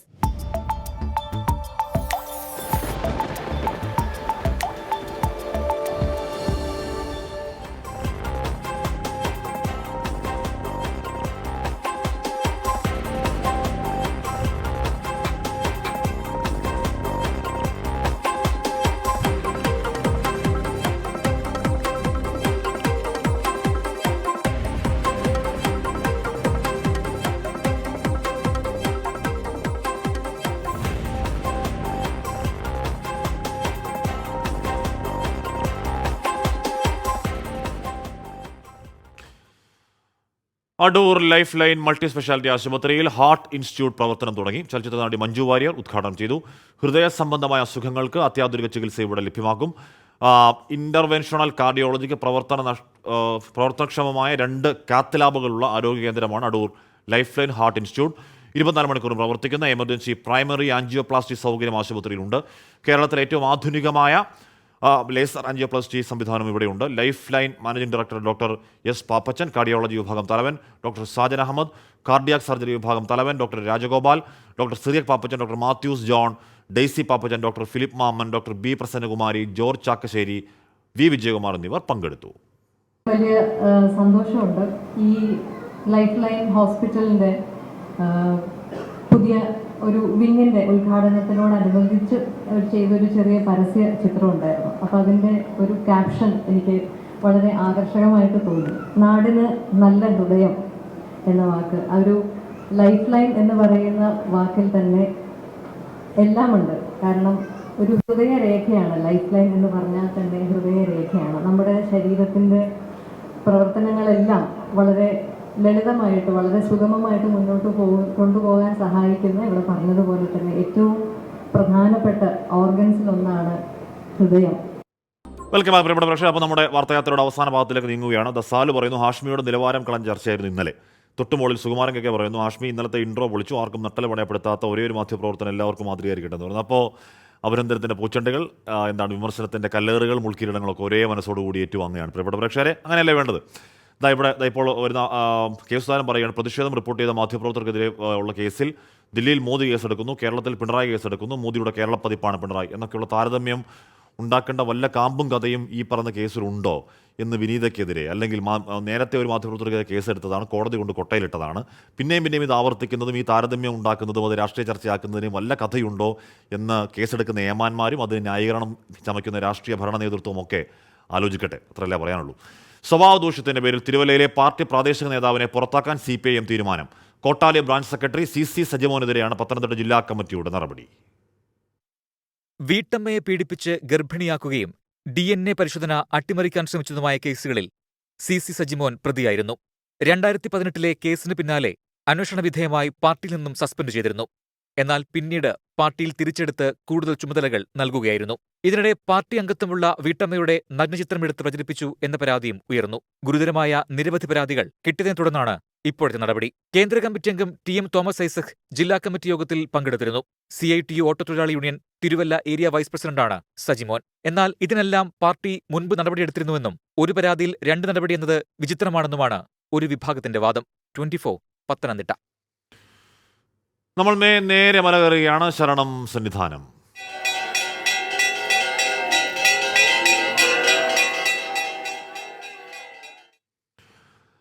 ശബരിമലയിൽ തീർത്ഥാടക പ്രവാഹം തുടരുന്നു. ഇന്നലെ വരെ 25 ലക്ഷത്തിലധികം തീർത്ഥാടകർ ദർശനം നടത്തി മടങ്ങി. മണ്ഡലപൂജയുടെ ഭാഗമായി ചൊവ്വാഴ്ചയും ബുധനാഴ്ചയും ദർശന സമയത്തിൽ മാറ്റം വരുത്തി വെർച്വൽ ക്യൂ പരിമിതപ്പെടുത്തുകയും ചെയ്തു. മണ്ഡലപൂജ അടുത്തിരിക്കെ സന്നിധാനത്തേക്കുള്ള ഭക്തജന പ്രവാഹം തുടരുകയാണ്. ഇന്ന് ഇതുവരെ 50,000 പേർ ദർശനം നടത്തി. തീർത്ഥാടകരുടെ നിര അപ്പാച്ചിമേട് വരെ നീണ്ടു. പതിവ് പോലെ പമ്പയിലും നിലയ്ക്കലിലും എരുമേലിയിലും നിയന്ത്രണങ്ങൾക്ക് ശേഷം ഘട്ടം ഘട്ടമായാണ് ആളുകളെ കടത്തിവിടുന്നത്. തങ്കയങ്കി ഘോഷയാത്ര സന്നിധാനത്തെത്തുന്ന ചൊവ്വാഴ്ച നട തുറക്കുക വൈകിട്ട് 5 മണിക്കായിരിക്കും. മണ്ഡലപൂജ നടക്കുന്ന ബുധനാഴ്ച രാവിലെ 9:45 നെയ്യഭിഷേകം അവസാനിക്കുമെന്നും Thiruvithamkoor Devaswom board president PS Prashanth വ്യക്തമാക്കി. 10:30 കഴിഞ്ഞ് 11:30 മണ്ഡലപൂജ മുഹൂർത്ത സമയം. അന്നേ ദിവസം 9:45 വരെ മാത്രമേ നെയ്യഭിഷേകം ഉണ്ടായിരിക്കുകയുള്ളൂ. സാധാരണഗതിയിൽ 11:30 മണി വരെ ഉണ്ടല്ലോ. തിരക്കു നിയന്ത്രിക്കുന്നതിന്റെ ഭാഗമായി ചൊവ്വാഴ്ച 64,000-ആയും 27-ന് 70,000-ആയും വെർച്വൽ ക്യൂ പരിമിതപ്പെടുത്തി. ഞങ്ങൾ 64,000-ആയി വെർച്വൽ ക്യൂ ക്രമപ്പെടുത്തിയിട്ടുണ്ട്. കാരണം ഈ ഘോഷയാത്രയുമായി ബന്ധപ്പെട്ട് ഒന്നുകൂടാൻ പറ്റുന്ന ഒരു തിരക്കൊക്കെ കരുതിയാണ് നമ്മൾ 64,000-ആക്കി ക്രമപ്പെടുത്തി. 26-ന് 27-ന് 70,000-ആണ്. ജനുവരി മുതൽ 80,000 തന്നെയാണ്. അങ്ങോട്ടുള്ള ദിവസങ്ങളിലെല്ലാം 80,000 തന്നെയാണ്. അയ്യന് ചാർത്താനുള്ള തങ്കയങ്കി വഹിച്ചുള്ള രഥയാത്രയുടെ പ്രയാണം 2ാം ദിനവും തുടരുകയാണ്. തിരക്ക് വർദ്ധിക്കുമ്പോഴും നിയന്ത്രണ വിധേയമാണ് സാഹചര്യം. ശർക്കര എത്തിയതോടെ അപ്പം അരവണ വിതരണത്തിലെ പ്രതിസന്ധിയും പരിഹരിച്ചു. മനു ദാമോദറിനൊപ്പം രാഹുൽ സുരേഷ്, 24 സന്നിധാനം. ISL-ൽ ഇന്ന് Kerala Blasters Mumbai city glamour പോരാട്ടം. പഞ്ചാബ് FC-ക്കെതിരായ വിജയത്തിന്റെ ആത്മവിശ്വാസത്തിലാണ് ബ്ലാസ്റ്റേഴ്സ് ഇറങ്ങുന്നത്. ഒരു മത്സരത്തെ വിലക്കിന് ശേഷം പരിശീലകൻ ഇവാൻ വുക്കമനോച്ച് തിരിച്ചെത്തുന്നു. സസ്പെൻഷൻ നേരിടുന്ന 4 മുംബൈ സിറ്റി താരങ്ങൾ ഇന്ന് കളിക്കില്ല. മുംബൈയെ വീഴ്ത്താൻ കഴിഞ്ഞാൽ ബ്ലാസ്റ്റേഴ്സിന് പോയിന്റ് പട്ടികയിൽ 1-ാം സ്ഥാനത്തെത്താം. രാത്രി 8 മണിക്ക് കലൂർ ജവഹർലാൽ നെഹ്റു സ്റ്റേഡിയത്തിലാണ് മത്സരം. അപ്പോൾ പ്രിയപ്പെട്ട പ്രേക്ഷകരോട് ഭക്ഷണം കഴിക്കുക എന്ന് പറഞ്ഞാൽ അടുത്തൊരു ഗംഭീര പരിപാടിയാണ് വരുന്നത്. ഷൈനിങ് ലിറ്റിൽ ഹാർട്ട്സ് എന്ന് പറയുന്നത് നമ്മുടെ മിടുക്കൻ ഷെയ്ൻ നിഗവുമായുള്ള ഇൻ്റർവ്യൂ ആണ്. ആൻസി നടത്തിയ ഇൻ്റർവ്യൂ ആണ്. അപ്പോൾ പ്രിയപ്പെട്ട പ്രേക്ഷകർ അത് കാണണം. അപ്പോൾ നമ്മൾ നാളെ നട്ടുച്ചയ്ക്ക് ഒരുപാട് വാർത്തകളും വിശേഷങ്ങളുമായി ഇനിയും കാണും. പ്രിയപ്പെട്ട പ്രേക്ഷകരെ, ഗുഡ് ബൈ.